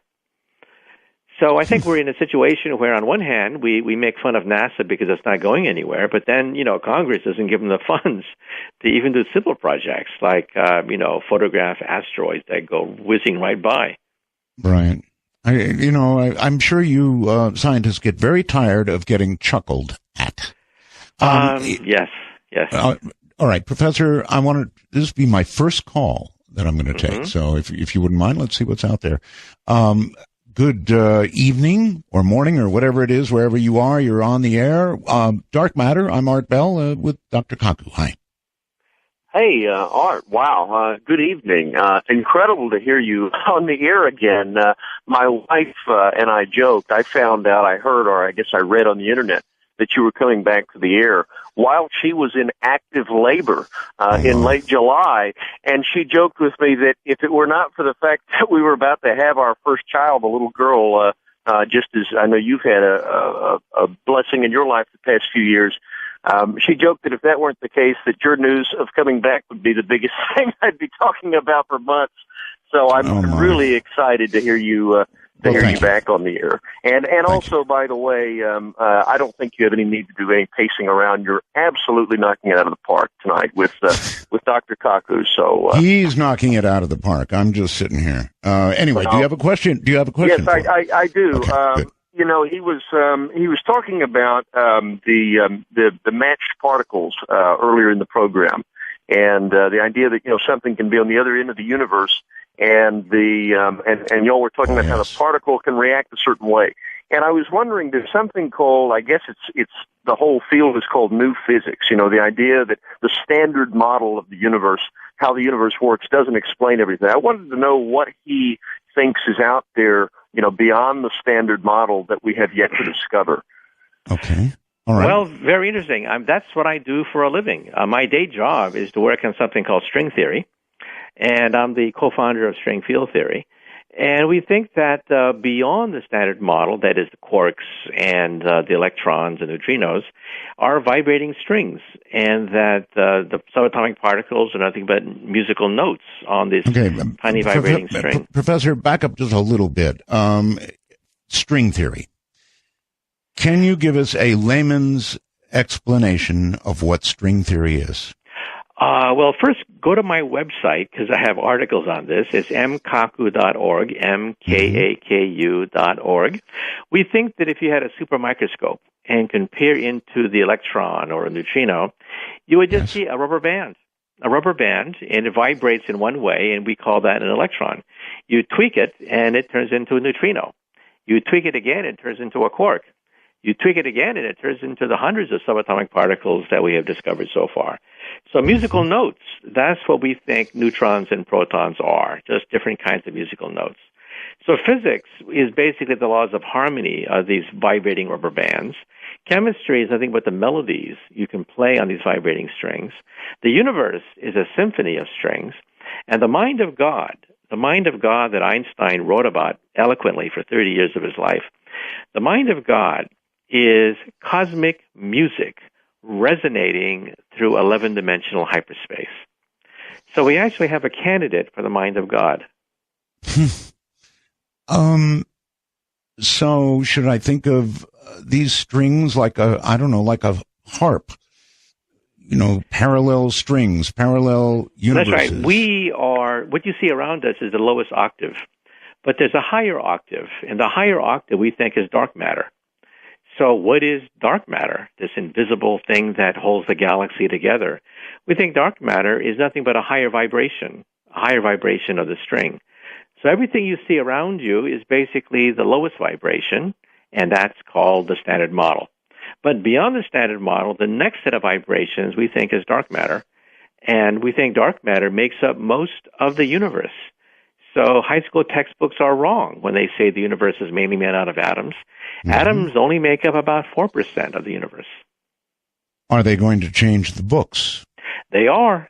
Even as we speak, books are being rewritten to include the fact that atoms do not make up most of the universe. Atoms make up 4% of the universe. That's a standard model. But we now know that most of the universe is dark matter and dark energy. I wonder what's going to happen when we pluck the string of dark matter. Well, we hoped there was an announcement a few months ago that on the space station, they found a signature that might show the existence of dark matter. However, that has to be verified and, tested again. So there is some excitement that maybe we'll snag dark matter with the space station, or maybe on some detector on the planet Earth. There's a big chase going on to try to find dark matter in cosmic rays. And so, there could be dark matter in your living room. We're just too primitive to find it and detect it. But there could be dark matter in your living room right now. Well, there is, unless my wife's turned it off and gone to bed. Let's see. Good morning. I guess it's morning where you are, and maybe it isn't. You're on Dark Matter with Art Bell and Professor Kaku. Good morning in QRZ, Art. Hi there. That's a ham radio thing. That's a ham radio thing. It's great to hear you back on this evening. We're a member of the fraternity and a member of the International Order of the Crazies. So if you know what that is, you've got one of the crazies on, and another one of my fire brothers told me you were back on, and I am thrilled to hear you back on. It's been great to hear you and listen to your first show back on tonight. If I were to guess, you're in a truck, right? No, sir. I'm in an RV. No. Okay, in an RV. Yeah, that was close. All right, do you have a question for the professor? Yes, I do. Fire away. One of my RV and ham buddies and I both have volunteered at Yellowstone, and Dr. Kaku mentioned that we can expect a big volcano eruption there at some time in the future, and since we go there quite often to do volunteer work in the open season, I wondered if he could give us any kind of tips of things to look for that might tip us off as to actions that might be an indicator that this is about to happen. Okay, you're not like the crazy guy in 2012, are you? No, sir, not today. All right.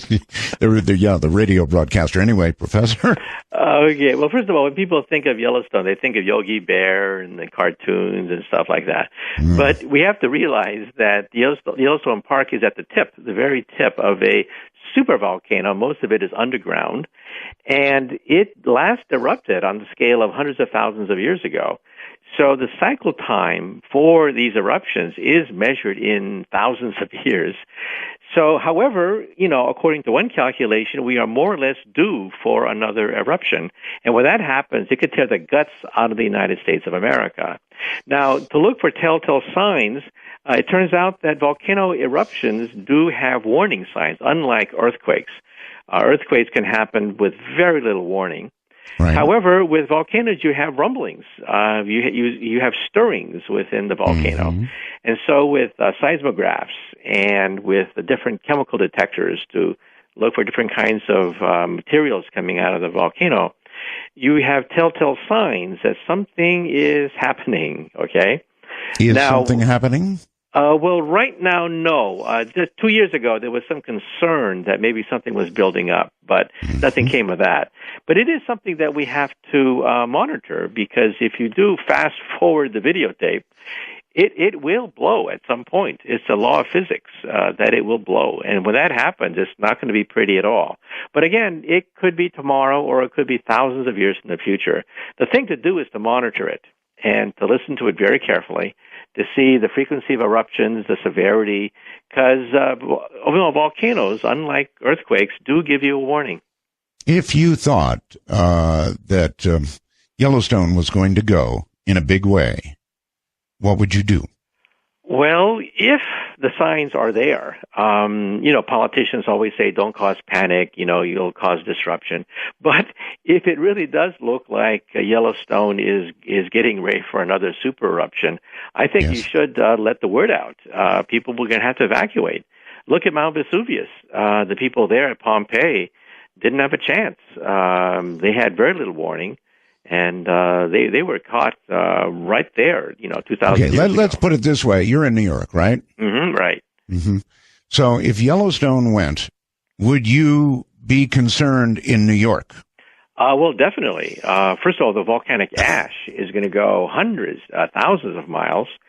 And, of course, there's going to be mass evacuations. People are going to spontaneously get on their SUV and get out of the path as fast as they can. And we're going to be affected all the way in New York, definitely. I wouldn't be ideally situated here in Pahrump, Nevada, would I? Well, it depends on which way the wind blows. But, yeah, there could be a lot of chaos in the very heartland of America. I saw 2012. It was bad for Vegas. Yeah, and it's not going to be good for the United States of America if Yellowstone goes up. But again, we don't know when. It may be thousands and thousands of years into the future, or it may be tomorrow. It's just one of these things we have to live with. Okay. Hello there. Good evening. You're on the air with Art Bell and Professor Kaku. Dark Matter it is. Good evening. Good evening. I have a question for Dr. Kaku relative to the theory of relativity. Mm-hmm. And I think one time before on our show you simply explained it, and I wondered how that relates to dark matter, and if it relates to dark matter. And also talking about Mars and the space program, I was at lunch last week in Washington, D.C., and I was sitting next to Buzz Aldrin. Mm-hmm. I think you had him on your show Right. a long time ago, Art, and I asked him if he remembered that, and he says, yes, I do remember being on that show. But anyway, I'm a math major, but I've never understood the theory of relativity. Okay. All right. Well, we'll see what we can do here. Thank you very much for the call. Where are you, by the way? I'm in Northern Virginia, outside of Washington, D.C. All right. Very good. So, Professor, relativity, anything to do with dark matter? Okay. First of all, the relativity and dark matter are not directly related to each other. Dark matter, we think, is a solution of relativity, but relativity makes different kinds of particles possible. +2 charge, -2 charge, +1 charge, different kinds of charges. Dark matter has 0 charge, and as a consequence, will go right through ordinary matter, like a neutron. It's very difficult to stop a neutron because it has 0 charge and doesn't interact electromagnetically with the rest of matter. So relativity makes possible dark matter, but it does not determine the characteristics of dark matter. And really explain, if you would, explain relativity. Well, relativity violates common sense because we think that a second on the moon is a second on the Earth. We think that a yardstick on Jupiter is the same as a yardstick on the Earth. Relativity says no. Time beats faster on the moon than it does on the Earth. And our GPS satellites also are a little bit slower in their clock, and we can measure this. So relativity gives you a very precise way in which you can determine how time slows down as objects speed up, and as they get heavier, and as they get contracted. So when an object moves toward the speed of light, time slows down in that rocket ship, space contracts in that rocket ship, and mass increases. If you calculate the amount of mass that increases in that rocket ship, it is precisely E equals mc squared. In fact, that's how you derive E equals mc squared, because the energy of motion has turned into mass. And so the essence of relativity is that because the speed of light is a constant, it means that space and time change as you go to different points and as you accelerate. All right, so if I can go fast enough, I can time travel, in effect. Yeah, we are all time travelers in the sense that we time travel into the future. As you go toward the speed of light, of course, you can time travel much faster into the farther into the future. Going backwards in time, that would require a wormhole or some very advanced physics. But to go forwards in time, you can do that with special relativity. All right, hold it right there. We'll take a break. And we'll come back with Professor Kaku and see how many more questions he's good for. This is Dark Matter. I know you deceived me, now here's a surprise.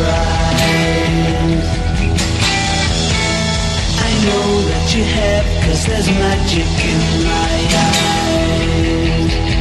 I can see for miles and miles and miles and miles and miles.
of 51.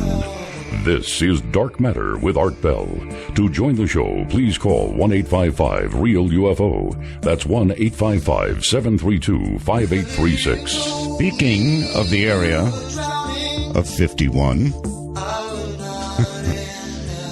not very long ago, our government said, "It's true, everybody. Area 51 is real. We now admit it."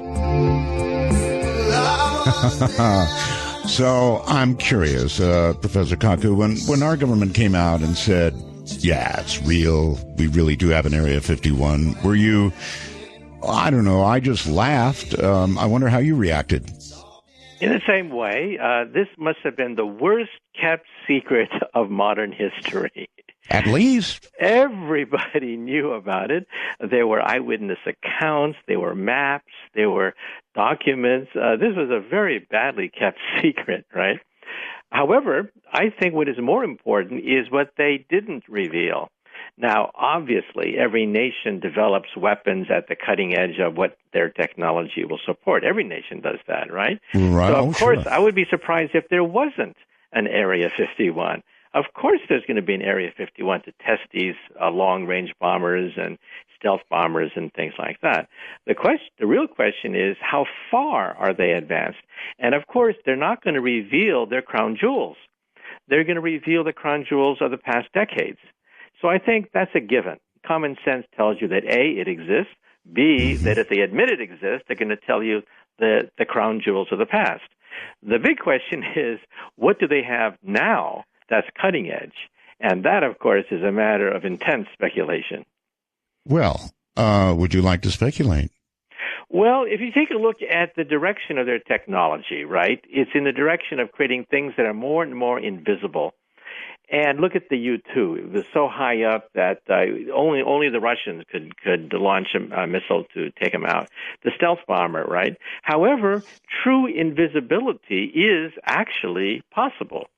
You have to use something called metamaterials, and metamaterials in the laboratory will make an object literally disappear under microwave radiation. Now they're trying to do it with visible light. That, of course, is much more difficult because the wavelength of light is so much smaller than microwaves. But it is within the laws of physics now, just like Harry Potter. We can't do it yet, but I wouldn't be a bit surprised if the military is spending, billions trying to perfect metamaterials that can wrap light around Harry Potter, just like in the movies, so that literally you have an invisibility cloak. We don't have it yet. Well, how do you know? I mean, if we did, we wouldn't know it because we couldn't see it. Yeah, it'd be a game changer too, right? Can you imagine invisible soldiers, invisible bombers? The stealth bomber is very visible. You just take a look at it, right? It's invisible to radar because it diffuses radar, and it has an airplane has a radar image of a bird, and so it looks, for all intents and purposes, like a bird on a radar screen, so you can still see it. But a true invisibility is physically possible. It's been demonstrated now at Duke University and other universities. Then they must have it. Well, I'm sure they're working on it. I'm sure they're spending billions trying to perfect true invisibility. And that's one thing I would suspect that they're working on in Area 51. Well, that's very disappointing if true, because it used to be you could go up by the mailbox not too far from me here and look at what they were thrusting into the air. Now, with invisibility, that's going to make viewing much less pleasurable. Yes, that's right. And all you can look for is the exhaust of the rocket as it goes by. Yeah, well, people will go look at that for sure. All right. By the way, how are you for time? Are you good to go, or do you need to go? Yeah, maybe just one last question, and then I got to wrap it up. All right. Here it comes. One last question. You're on the air. It's Dark Matter. Proceed. Is it me? Hello. Yes, you. Mr. Bell, it's good to hear you back on the radio. Oh, I'm sitting on Highway 285 between Vaughn, New Mexico, heading to Roswell, New Mexico on the side of the road, and I had to stop to make sure I didn't lose connection. My God, I thought you were someone else. Okay. Welcome to the program, and if you have a question, fire away. Well, you kind of answered it, but I've got another question with Dr. Kaku's comments about inserting images and false memories into people. Oh, yes. Yes. There's some of the things that have been going on, like some of the troops overseas and back over here that are involved in horrific incidents of killing people and walking into military bases, shooting people up and everything like that. Yeah. Can it be possible that the government in some way are doing something to these troops? Okay. I've got it. Yeah, I've got it. In other words, in terms of injecting thoughts into people, I know exactly where he's going, Professor, and there are a lot of I call them head shakers going on, things that just simply don't make sense. People shooting people all over the place. It's the downside right now of the United States. And right. Well, let me say two things. First of all, many, but not all, of these mass shootings are done by people that are mentally ill. And they deserve medical treatment. Unfortunately, our mental health system is decrepit and non-functional. Many of these people are just left wandering the streets, and some of them get guns and will take it out on people.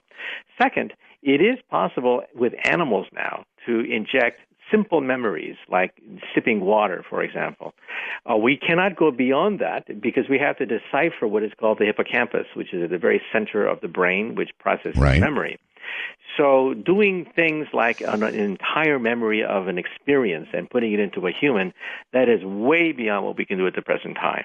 So I don't think the government, even with its intents, can even come close to that. When in our the most advanced laboratories at MIT and LA and other places, we can barely insert a simple memory into a mouse. So I think for the most part, we have these unfortunate incidences because we have a mental health system that is broken, and these people should be taken off the street, but instead they get access to guns, which I think is very unfortunate. But something's changed, Professor. We've always in this country had access to guns. We just haven't used them as frequently as in recent years. So there's some other societal something that I haven't figured out yet going on. Professor, I want to thank you for being here as always. Okay, my pleasure, really. You're going to have people thinking about this for a long, long time, and particularly WR 104. Real honor to be on your show. Thank you, my friend, and good night. Okay, good night. All right, good night. All right, that's it. Professor Kaku has gone to rest, and I don't blame him. That was some pretty heady stuff, but I'm not gone. I'm not gone. And what I'm going to do is an hour of open lines. And that means unscreened open lines. Now, I will go through the remainder of the calls, and people will go, I was on hold for Dr. Kaku, and then you can sort of project, if you wish, because I'll leave you on hold. And then after that, what's going to happen, now listen to me very carefully, because this is really important. When you call, and I'm in open lines, it's going to ring for 20 rings. If you don't get through, then it's going to disconnect you, and you have to dial again. I'm sorry, but that's the way it is. And hopefully I will pick up your call. Just keep trying. You will get through. I can't promise that, but I think, the effort will probably reward you with a connection eventually. In the meantime, let's do it. Good morning or evening, whatever it is, wherever you are, you're on the air. I'm Art Bell. Hi, Art. This is Mike calling from Fresno, California. Hey, Mike. First of all, my radio is off. Okay, thank you. My late grandmother introduced me to your show back in the 90s, and been listening ever since your retirements there. Was thrilled to hear you're coming back on the air, and I've been doing a countdown on Facebook every day till you get back on here. You're also the reason I got into ham radio and got my license. Good for you. I was gonna ask me Professor Kaku a question, but he's gone. I was just wondering about the suitcase nukes.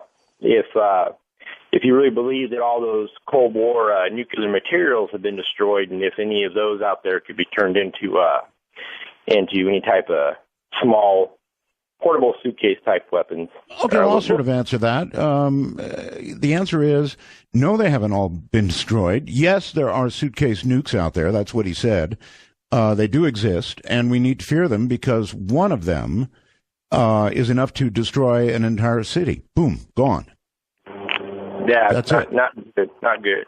All right, well, love that you're back on the air, Art. Great to talk to you. I tried to talk to you on the airways, but my little setup isn't quite powerful enough to get through the pile-up whenever you're on. So, love hearing you, and 7-3, Art. 7-3, thank you. 7-3 is ham parlance for, best wishes and see you later and all of that sort of thing. So when you hear people throwing that around, it means it's another ham operator out there of some sort. And hello, you are now on the air. This is Dark Matter. I'm Art Bell. Hello? Maybe you're... Hello, Art. Okay, there you are. Sorry, I just wanted to say welcome back, 73, and I'm sorry I got it in the tail end, but it's a pleasure to talk with you. It's a pleasure to have you. I was fortunate enough to work on the Ice Cube Neutrino Telescope at the South Pole for 3 seasons, wow. And one of the things that Dr. Kaku was mentioning that was unfortunate about some of these cosmic events, which might give us a gamma ray burst, et cetera, or a supernova, that we would only find out about it after it was too late. One of the things that we were working on, I wrote software for the detector, was a background kind of neutrino function that would trigger and monitor a background noise kind of thing, looking for the background neutrino input, so to speak. And what they were looking for was a buildup of a neutrino stream, and that's what happened in the early stages of the collapse of a star about to go supernova. Mm-hmm. And so it was all of the neutrino detectors around the world were linked, and they had a network called the SNOOZE network, including IceCube, which is a cubic kilometer embedded in the ice underneath the South Pole. But the idea was is if you could detect this stream of neutrinos, then everybody could get this heads up and aim their telescopes and radio telescopes and optical telescopes at a particular place in the sky and measure this thing as it went off. And the question I had related to the first thing you started talking today about quantum entanglement. And so it was curious, maybe if you had a chance to ask him at some point if it was possible to study the entanglement of particles, because if you had one, for instance, that was captured in the binary black hole system you were talking about, where one of the entangled particles escaped and the other stayed in the system, yes, or a stream of them, then perhaps you could study the escaped entangled particle faster than the speed of light and detect something that was going on, way before it happened. So that was my question for Dr. Kaku, but I'll just throw it into the ether. I'm not yet comfortable with the whole entanglement thing. I mean, it's like two things are close together, they learn about each other, and then no matter how far away you move them from each other, they act the same way, and they do so communicating at faster than the speed of light. I mean, I'm just not getting it yet. Are you? No, I don't get it. All right, I have one question for you. What's it like to work at the South Pole? Oh, it's a marvelous experience. It's 11,500 feet barometrically, and it's a continuous thing. It's quite cold and dry, and you never can sleep quite enough. But the experience is absolutely amazing, and the people are hardy. And you have to think on your feet, and you're never quite comfortable while you're there. And I wouldn't have traded it for anything. But when you come out of the South Pole, you go into Christchurch, New Zealand, which is just paradise. So it's I'm sure it's compared to the South Pole, most things are. What was the biggest fear down there? But getting injured, one of the guys, for instance, on the Ice Cube drill rigs, we drilled with hot water using car wash heaters at 100 degrees C at 1,000 psi. And one of the guys, a Swedish man, Sven, got hung up in one of the hoses, and the drill rig had gone into free fall. And you have to not grab a hold of things, and his reaction was to grab a hold of it. And he got pulled up onto the rig, and slammed against the top of the rig instead of free fall. Oh, thank God he didn't free fall into this, meter diameter hole that went down 2.5 kilometers into the ice.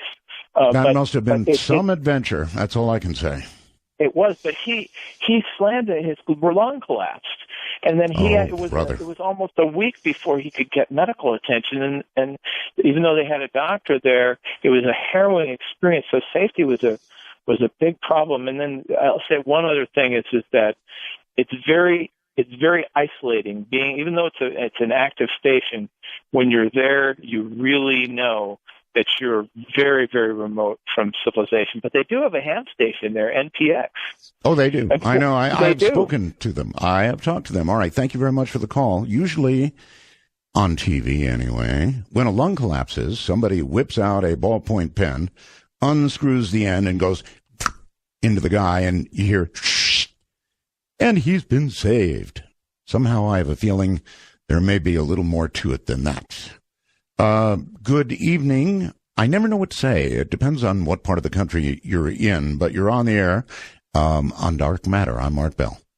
How you doing, Art? This is Raphael from Colorado Springs. Hello. How you doing? It's good to hear you again. I've been listening to you since '94, and it's good to have you back. And I had a question for the professor, but with your vast knowledge and years of having so many guests, maybe you can answer my question, too. One never knows. Well, my question is with the WR-104 and the gamma rays, the gamma ray output when they both collide, do you think if, hypothetically, we had the time and the technology, do you think it would be possible to build a Dyson sphere in order to protect us from the gamma ray outburst? That sounds, explain what that is. Well, the Dyson sphere is like it was on an episode of Star Trek Next Generation years ago.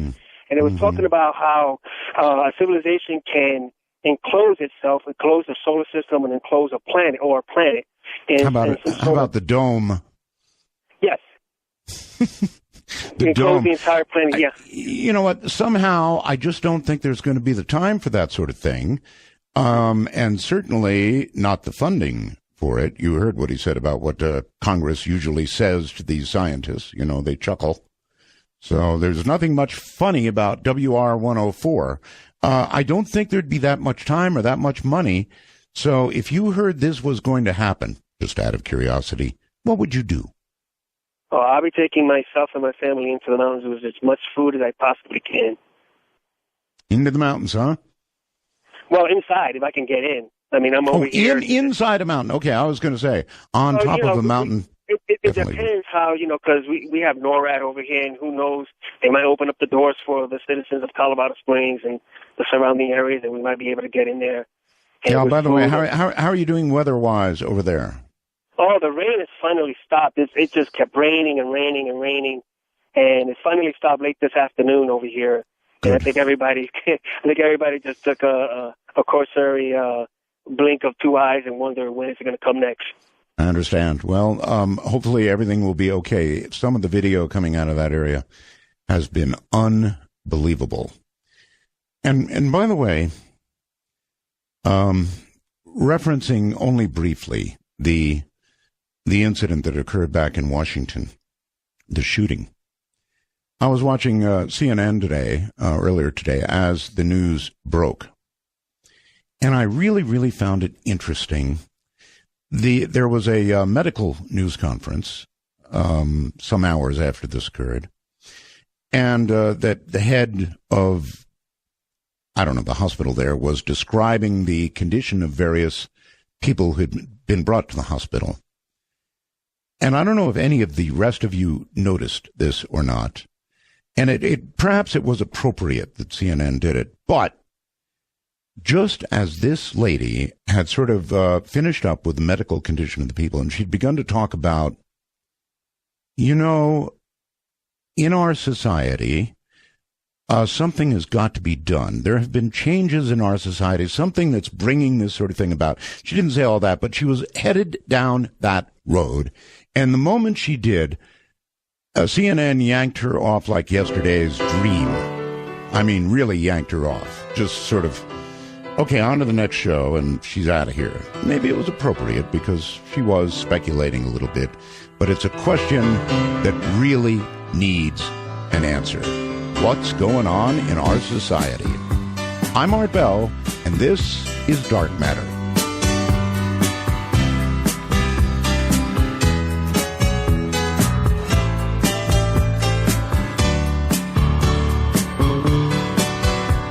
On a morning from a Bogart movie, in a country where they turn back time, you go strolling through the crowd like Peter Lorre contemplating a crime. She comes out of the sun in a silk dress, running like a watercolor in the rain.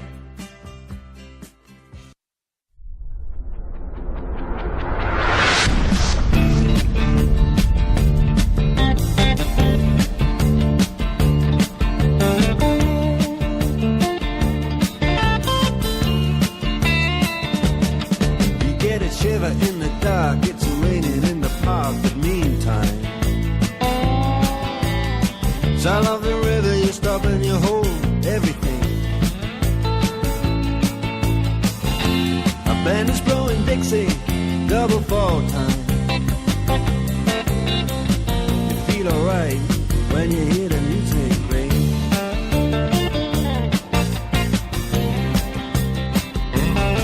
Well, now you step inside, but you don't see too many faces. Coming in out of the rain, they hear the jazz go down. It's XM, baby, and we're very serious. To call Art Bell, please manipulate your communication device and call 1-855-REAL-UFO. That's 1-855-732-5836. I love that one. It's XM, baby, and we're really serious. Dark Matter. This is Dark Matter, and I'm Art Bell. Anything you want to talk about is fair game. I've still got a group of folks that are on hold that were at least screened for a question for the professor, and I'm going to take those calls before I move into the ones that are just ringing, reminding you that it will do that, ring for 20 times and then disconnect you. Not my fault. That's phone company stuff. The number is 1-855-REAL-UFO, 732-5836. And with that in mind, here we go. Anything's fair game. You're on the air. Good evening or morning or whatever. Mr. Arthur William Bell III, it is so great to have you back on the air, sir. And I would like to say that William 6 Oscar Bravo Bravo's coming in loud and clear tonight. Oh, good. Oh, good. You scared me. You know, the way people are coming at me, they're very enthusiastic. And for about 3 seconds, you almost sound like JC, and I'm going, uh-oh. Well, anyway, listen, where are you calling from? High Desert of Southern California. Okay, excellent. Gotcha. And wish you another great 68 here, and also many blessings to Aaron and Asia as well, your entire family there. Couple of things, a couple requests, and then to my point. Love to have you do another Antichrist caller line eventually. Love that one from back when. And also would love to see you do something on the Dark Knight that you posted on your website. That was incredible to read up on that, and would love to hear you do a show entirely on that. You really think there is an Antichrist? You know, I do believe that. Yeah, I do. Okay. I think there will be, if there's not one now. But I'll tell you, the question that I have is, and as we're listening on the air, I'm looking at an AP wire from last night that came in at about 11:35 by two guys that work for the AP, the Daily Courier and ABC News, and that came in last night at 11:31. To your point, it is on the shooter that occurred this morning at 8:20 a.m. that they released last night on the AP. And I'm staring at both of these scratching my head, trying to figure out how it is that this would be leaked on the AP before it actually occurred. Well, all right. If you have a hard wire copy of that story, send it to me, and I'll take it from there. That's the only thing I can say to that. I'm not saying it is not so, because you are saying it's so. So the way to prove it is send me a copy of the hardwire feed. I find it beyond all reason that it would be so, but you never know about these things. So if you have I've seen pretty weird stuff occur on the wires, so I'm not going to rule it out. I'm just going to say, send it to me. We'll go from there. And you are now on the air on Dark Matter. Hello. Hello, Art. How are you doing? Very well, sir. How are you? Well, I'm doing great. I'm thrilled to hear your voice on the air again, Art. Thank you. Where are you, by the way? I am on the campus of the University of Delaware. Okay. Well, my initial question, I was going to ask Dr. Michio Kaku about your notion of the quickening from one of your books. Yes. The acceleration of time, but I think that was one of my books, The Quickening, and I would say that most of it has come true, and that we are still accelerating, and in not such a spiffy way, mind you. A lot of what's going on scares the hell out of me. Take your time. Well, I was going to talk about that, Art, but I think I don't know what Michio Kaku would have to say about that. I don't know in terms of accelerating time, if that's been looked at in physics. Are you aware of that at all? If that's been looked at in terms of complexity? Hello? I have no idea. There may be there may be an answer in mathematics somewhere or another. I don't know. But look, the quickening. The quickening was a kind of a concept that I had, that things were accelerating and accelerating beyond our control. And I think today was another example of it. I used to call them head shakers, but you've got to admit, you've really got to admit, earlier Dr. Kaku said, well, people are crazy. People have guns and they're crazy and they're doing this stuff. Well, people in the United States have always had guns. We haven't always been as crazy as we apparently are right now. Is this part of the quickening, that people are losing it more easily? Maybe it is. Certainly, it's an accelerating phenomenon, and I don't know what to attribute it to. As you know, I lived for quite a number of years in the Philippines. And things are very, very different there. That's not to say that somebody may not pick your pocket, because it happens. It's not to say that there may not be some scam that goes on. It happens. But short of what goes on in the southern island, where there are virtual wars going on, other than that, in the rest of the nation, society is pretty much at rest. And by that I mean very, very few murders, never a serial murder that I'm aware of. All kinds of things are different. It's just a different society. And the things that are going on here that appear to be part of the quickening are not happening there. And you have to ask why. What's the difference? I think it's worth a fair amount of study to find out why in some societies, and Japan is another example, although they don't particularly have guns there. Anyway, it's something that I've spent a lot of time thinking about. You're on the air on Dark Matter. Welcome. Art, welcome back. Thank you. I renewed my XM subscription after 7 years just to listen to your show.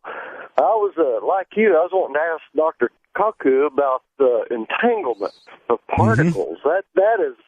That's just brain killer there. So, well, it is, and yet it's true, though. It's absolutely true. Those two particles, once they've met, will behave the same way every single time at any given distance. What did Einstein call it? The exact quote is spook spooky action at a distance is what That's he what he. called it. That's right. That's right, and it sure is. That's spooky. It's so spooky that I don't think that science honestly can explain it at all. Not in a way I've understood. Well, what I wonder is if they've ever had any experimental data showing that if you affect like the spin of one entangled particle, it affects the other. Well, I guess if you, if you were, let's say you slowed down particle A, particle B would slow down in a perfectly identical manner. Exactly. That's kind of what I wondered. Or change the upspin electron to a downspin, if the other one would automatically go to an upspin. Mm-hmm.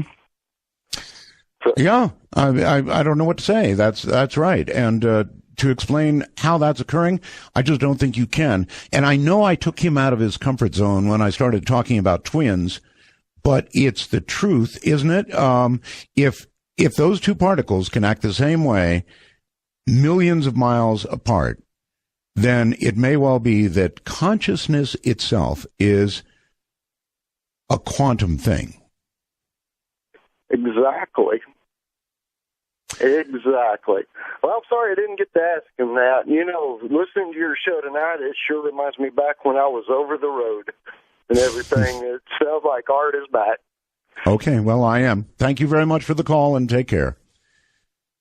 I guess Sirius XM is a very, very serious blessing. If you're an over-the-road trucker, being able to, just remain on one station all the way from Boston to L.A., that's got to be nice.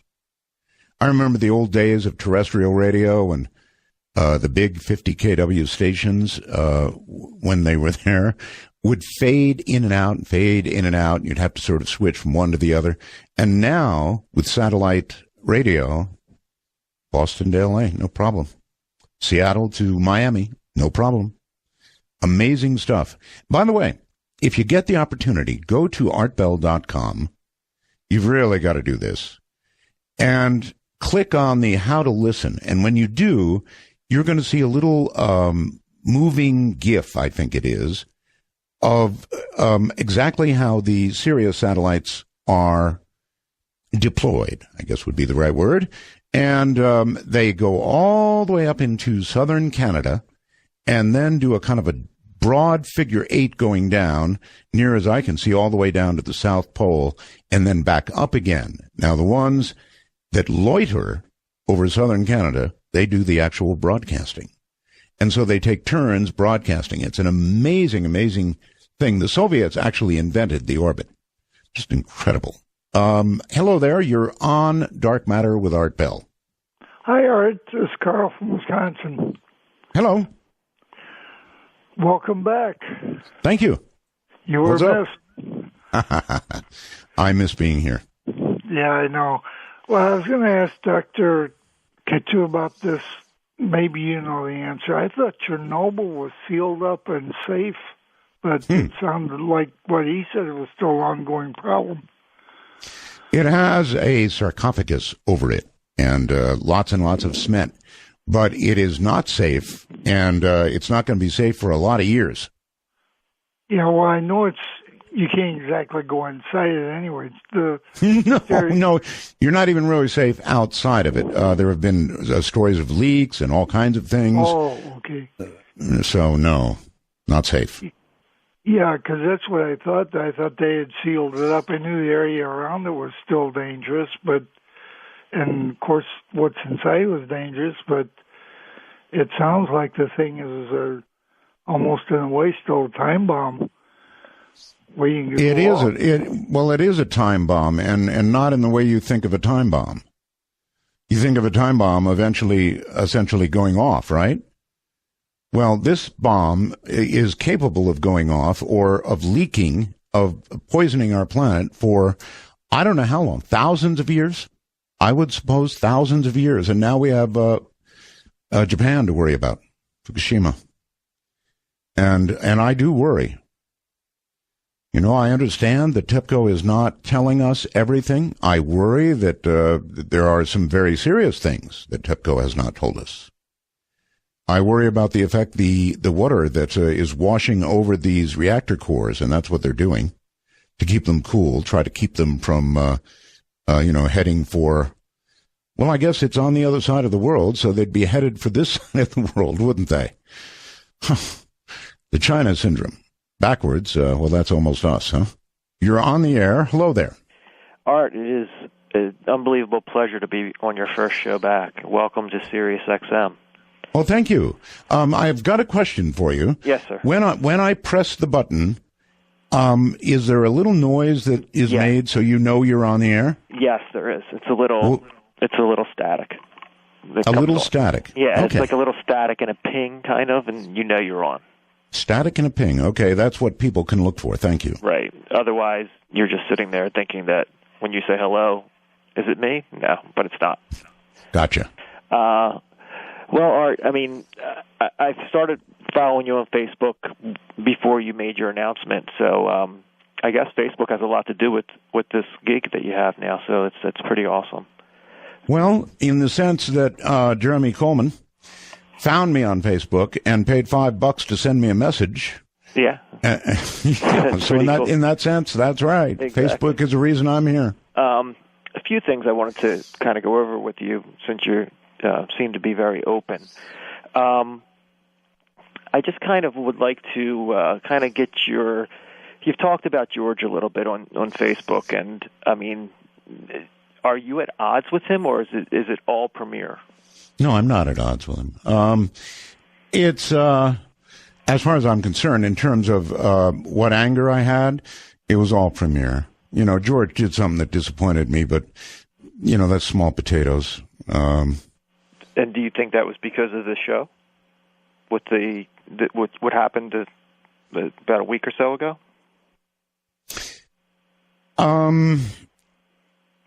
I think he's the one who says there's no such thing as coincidences. Mm-hmm. I'll leave it there. Okay, got you. Okay.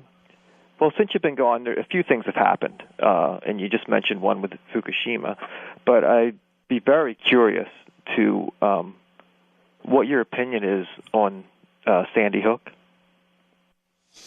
My opinion on Sandy Hook? Well, my opinion on Sandy Hook, my friend, is the same as it is on each and every one of these things that occurs. It's insane.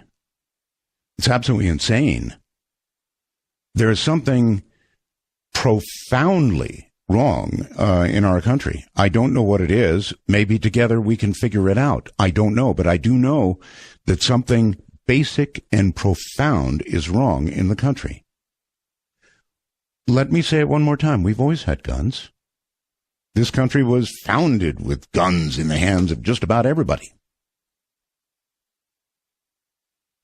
And there are perhaps rational uses for guns, right? What we're seeing now are irrational uses of guns. What is it in people and society that's causing the irrational use of guns? Not about to get into any kind of gun debate, no thank you. But we should work on that. You know, what is it that's causing this? All right, we're going to start answering calls cold now. Like this one, for example. You're on the air on Dark Matter. I'm Art Bell. Hi. Art, great to hear you again. I am so happy that you're back. Okay, well, we're now in unscreened territory. You tell them. Did anybody screen your call? Absolutely not. Okay. Where are you, by the way? I'm in Spokane, Washington. Excellent. Welcome. And thank you very much. And the sound. Now, I'm somebody who didn't know about you when you were on Coast. Okay. So my experience with you has been listening to your reruns every single night, 7 nights a week for about the last 3.5 years. Wow. Finding you on internet radio. I've got a squeeze box in my bedroom that I go to sleep listening to you every night. So now none of this has caused you to contemplate the irrational use of a gun, has it? No, absolutely not. Absolutely Good. not. Good. The sound difference between the AM side and XM is dramatic. Oh, I bet it is. It sounds so good, and that makes me also want to know what kind of a microphone you're using. Bayer. I always use a Bayer mic. They're German, and love them. And are you processing in the studio there, or a little bit? A little bit, very lightly. Gotcha. Well, you sound great. I'm so happy to hear you back. Well, thank you, and it's very kind of you to call. Do it again. All right. Thanks, Art. Take care. Unscreened open lines, and you are now on the air on Dark Matter. I'm Art Bell. Hi. Hi, how are you tonight, Art? Just spiffy. That's great. I'll tell you, it's been a long time coming. I guess it's been about, 2 million miles since I started listening to you, one of the over-the-road drivers, and just want to call and say, hey, great to have you back. 2 million miles, huh? Well, it's substantially more than that. That's when I started listening to you. It was back in about 95. That's a lot of miles. That's a lot of miles. I'm well past the 3 million mile mark and still going strong at 55 years old. That's really something. I often thought, thank you, when I was, I don't know what's the right word, younger, I guess that's the right word, that I'd love to be an over-the-road trucker. Absolutely would love it. I mean, just being out there with your own thoughts and radio and whatever. I think it'd be cool. Well, it's a different type of a lifestyle, that's for sure. But it's the miles go by a lot quicker with they like you to listen to. And then tonight's first show, couldn't have chosen a better guest. Dr. Kaku is just one of the best I think you've ever had. All right, thank you so very much, and take care. Yes, okay. So he's a trucker, and I'm well aware that we are talking to a lot of truckers out there. And I did contemplate that career. I really did. I thought it'd be really cool. For one thing, to be in command of something that big, moving that fast, and then having those quiet moments on the road with just your own thoughts. And as I mentioned, the radio, I don't know, something kind of romantic about it. Hi, you're on the air. This is Dark Matter. I'm Art Bell. Hey there, Art. Hello. Hi there. I was wondering, are you going to be doing the ghost-to-ghost but XM Serious Dark Matter style? You better believe it. I don't know what I'm going to do just yet, but the answer to that is yes. Yes. Yes. Well, you are celestial, let me tell you. I don't know about that, but I will be one day. Thank you, Art. All right, take care. Will I do ghost-to-ghost? Not so-called.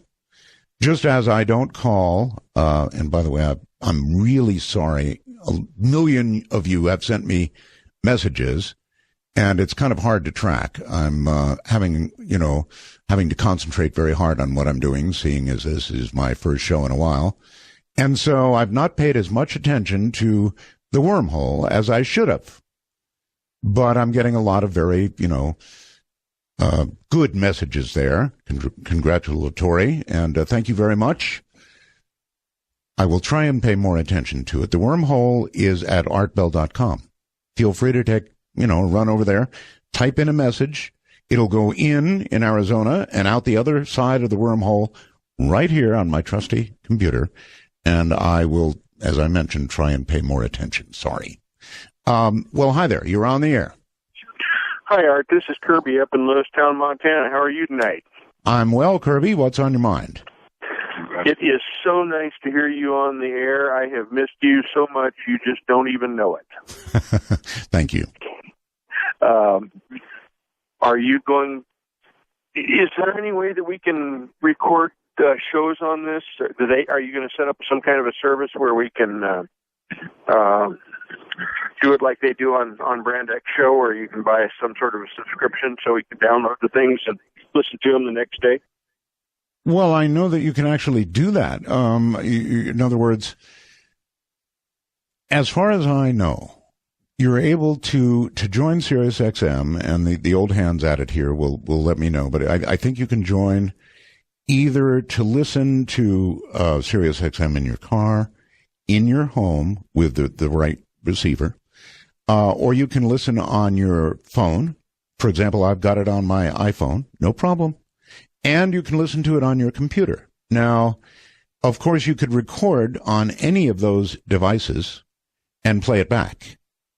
I think, in fact, if you've got the right receiver, it even offers a rewind. so that you can rewind an hour or two and play it. There's just all kinds of things available. Now, is there on demand? I don't know.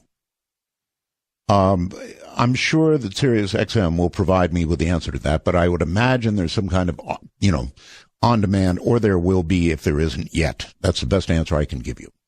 And you are now on the air on Dark Matter. I'm Art Bell. Hi. Hi, how you doing? Oh, just fine, sir.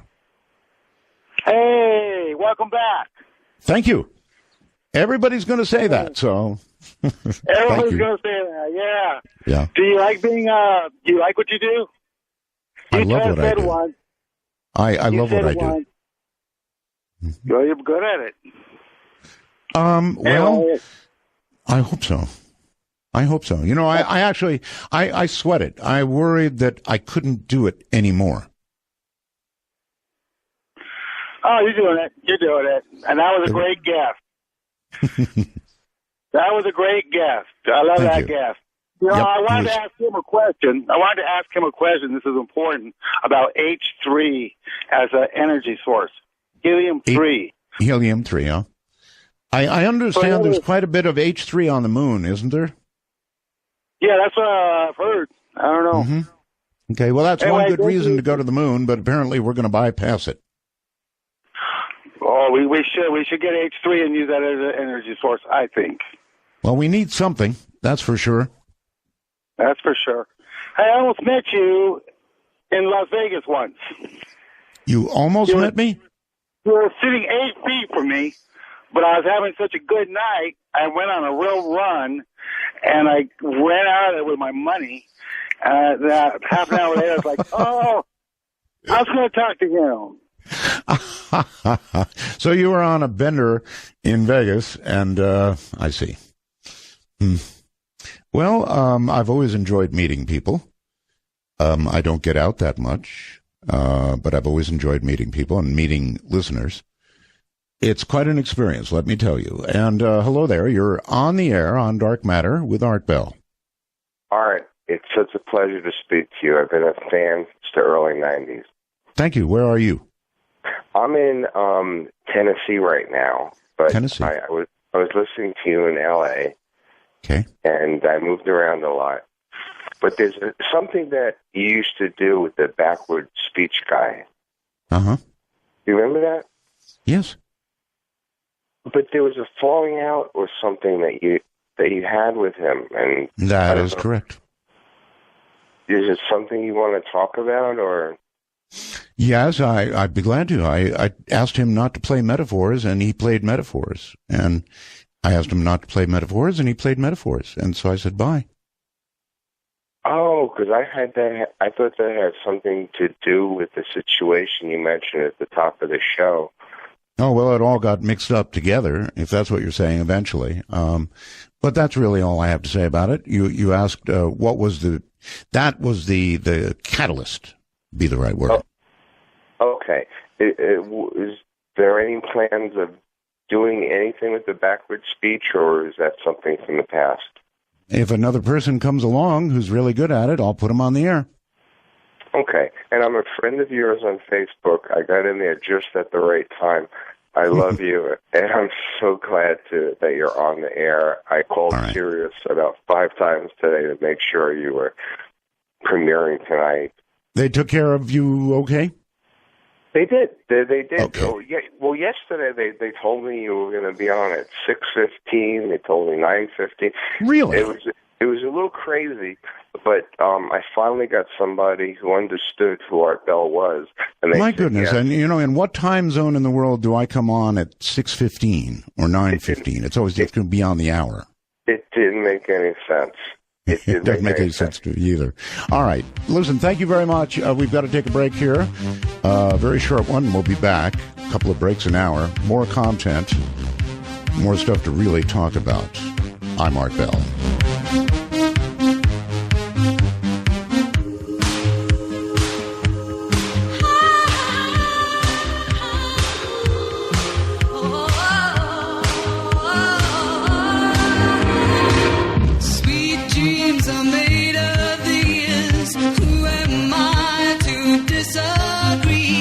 Travel the world and the 7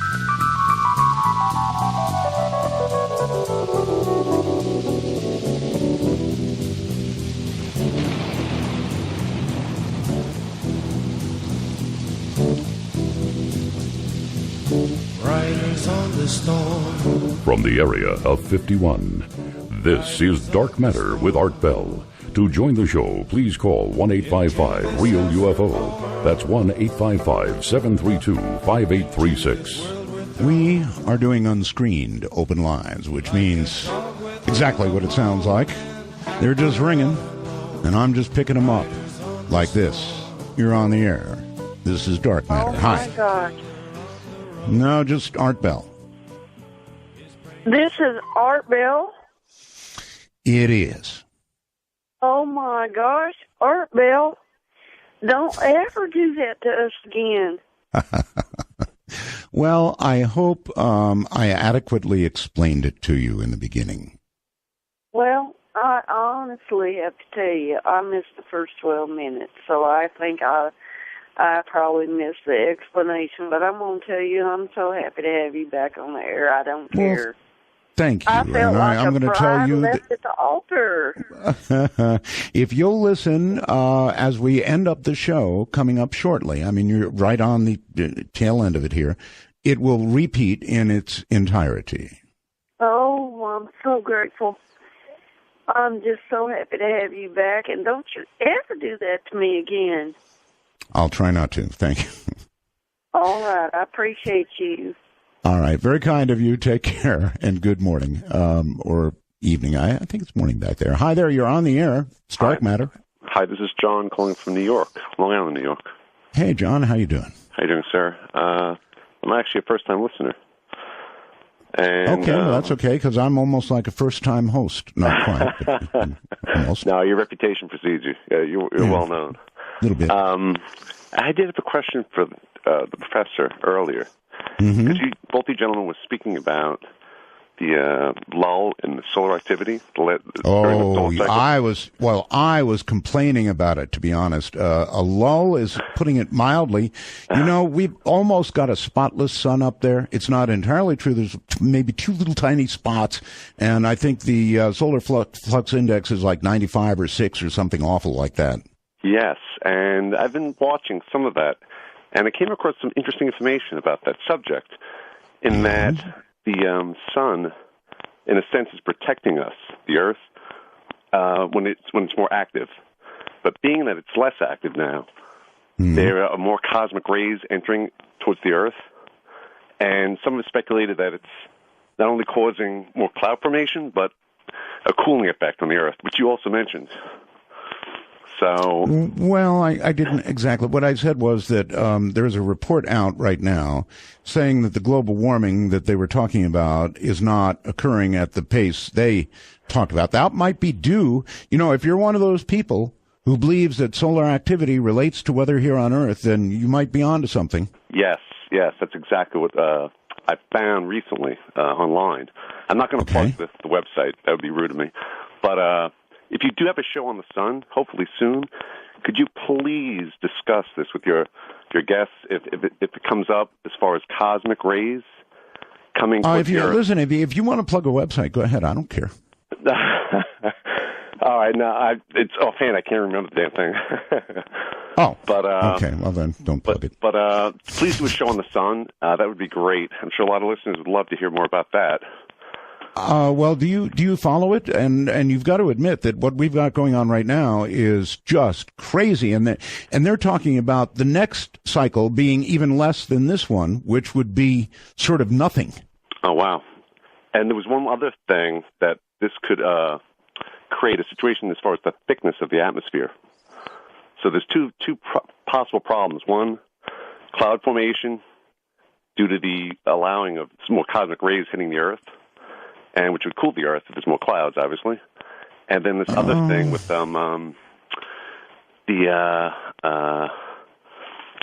slipped my mind again. I'm just a little nervous.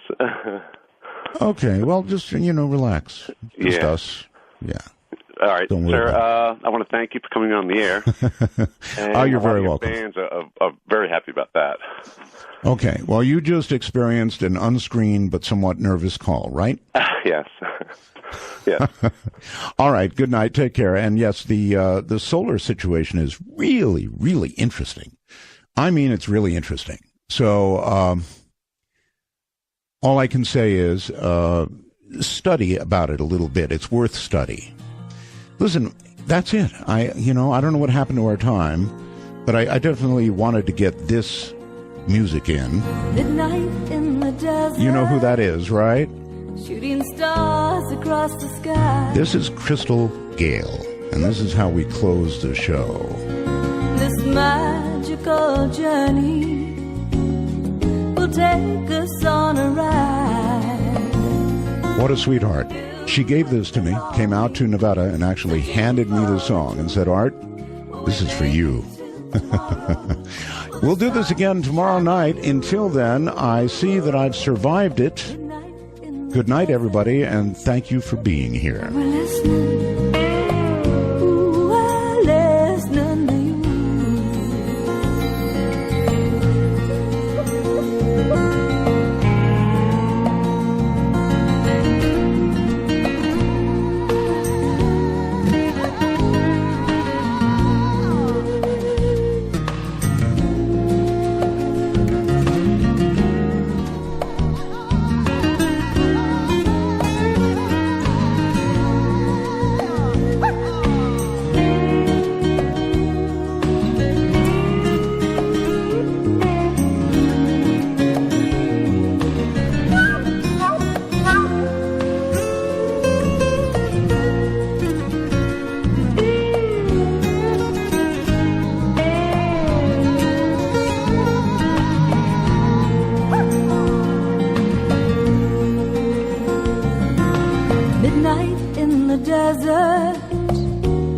There's wisdom in the air.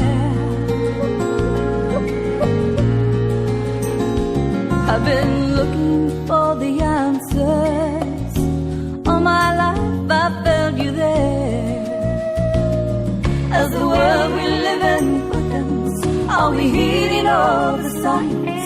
Have we lost our intuition? Are we running out of time?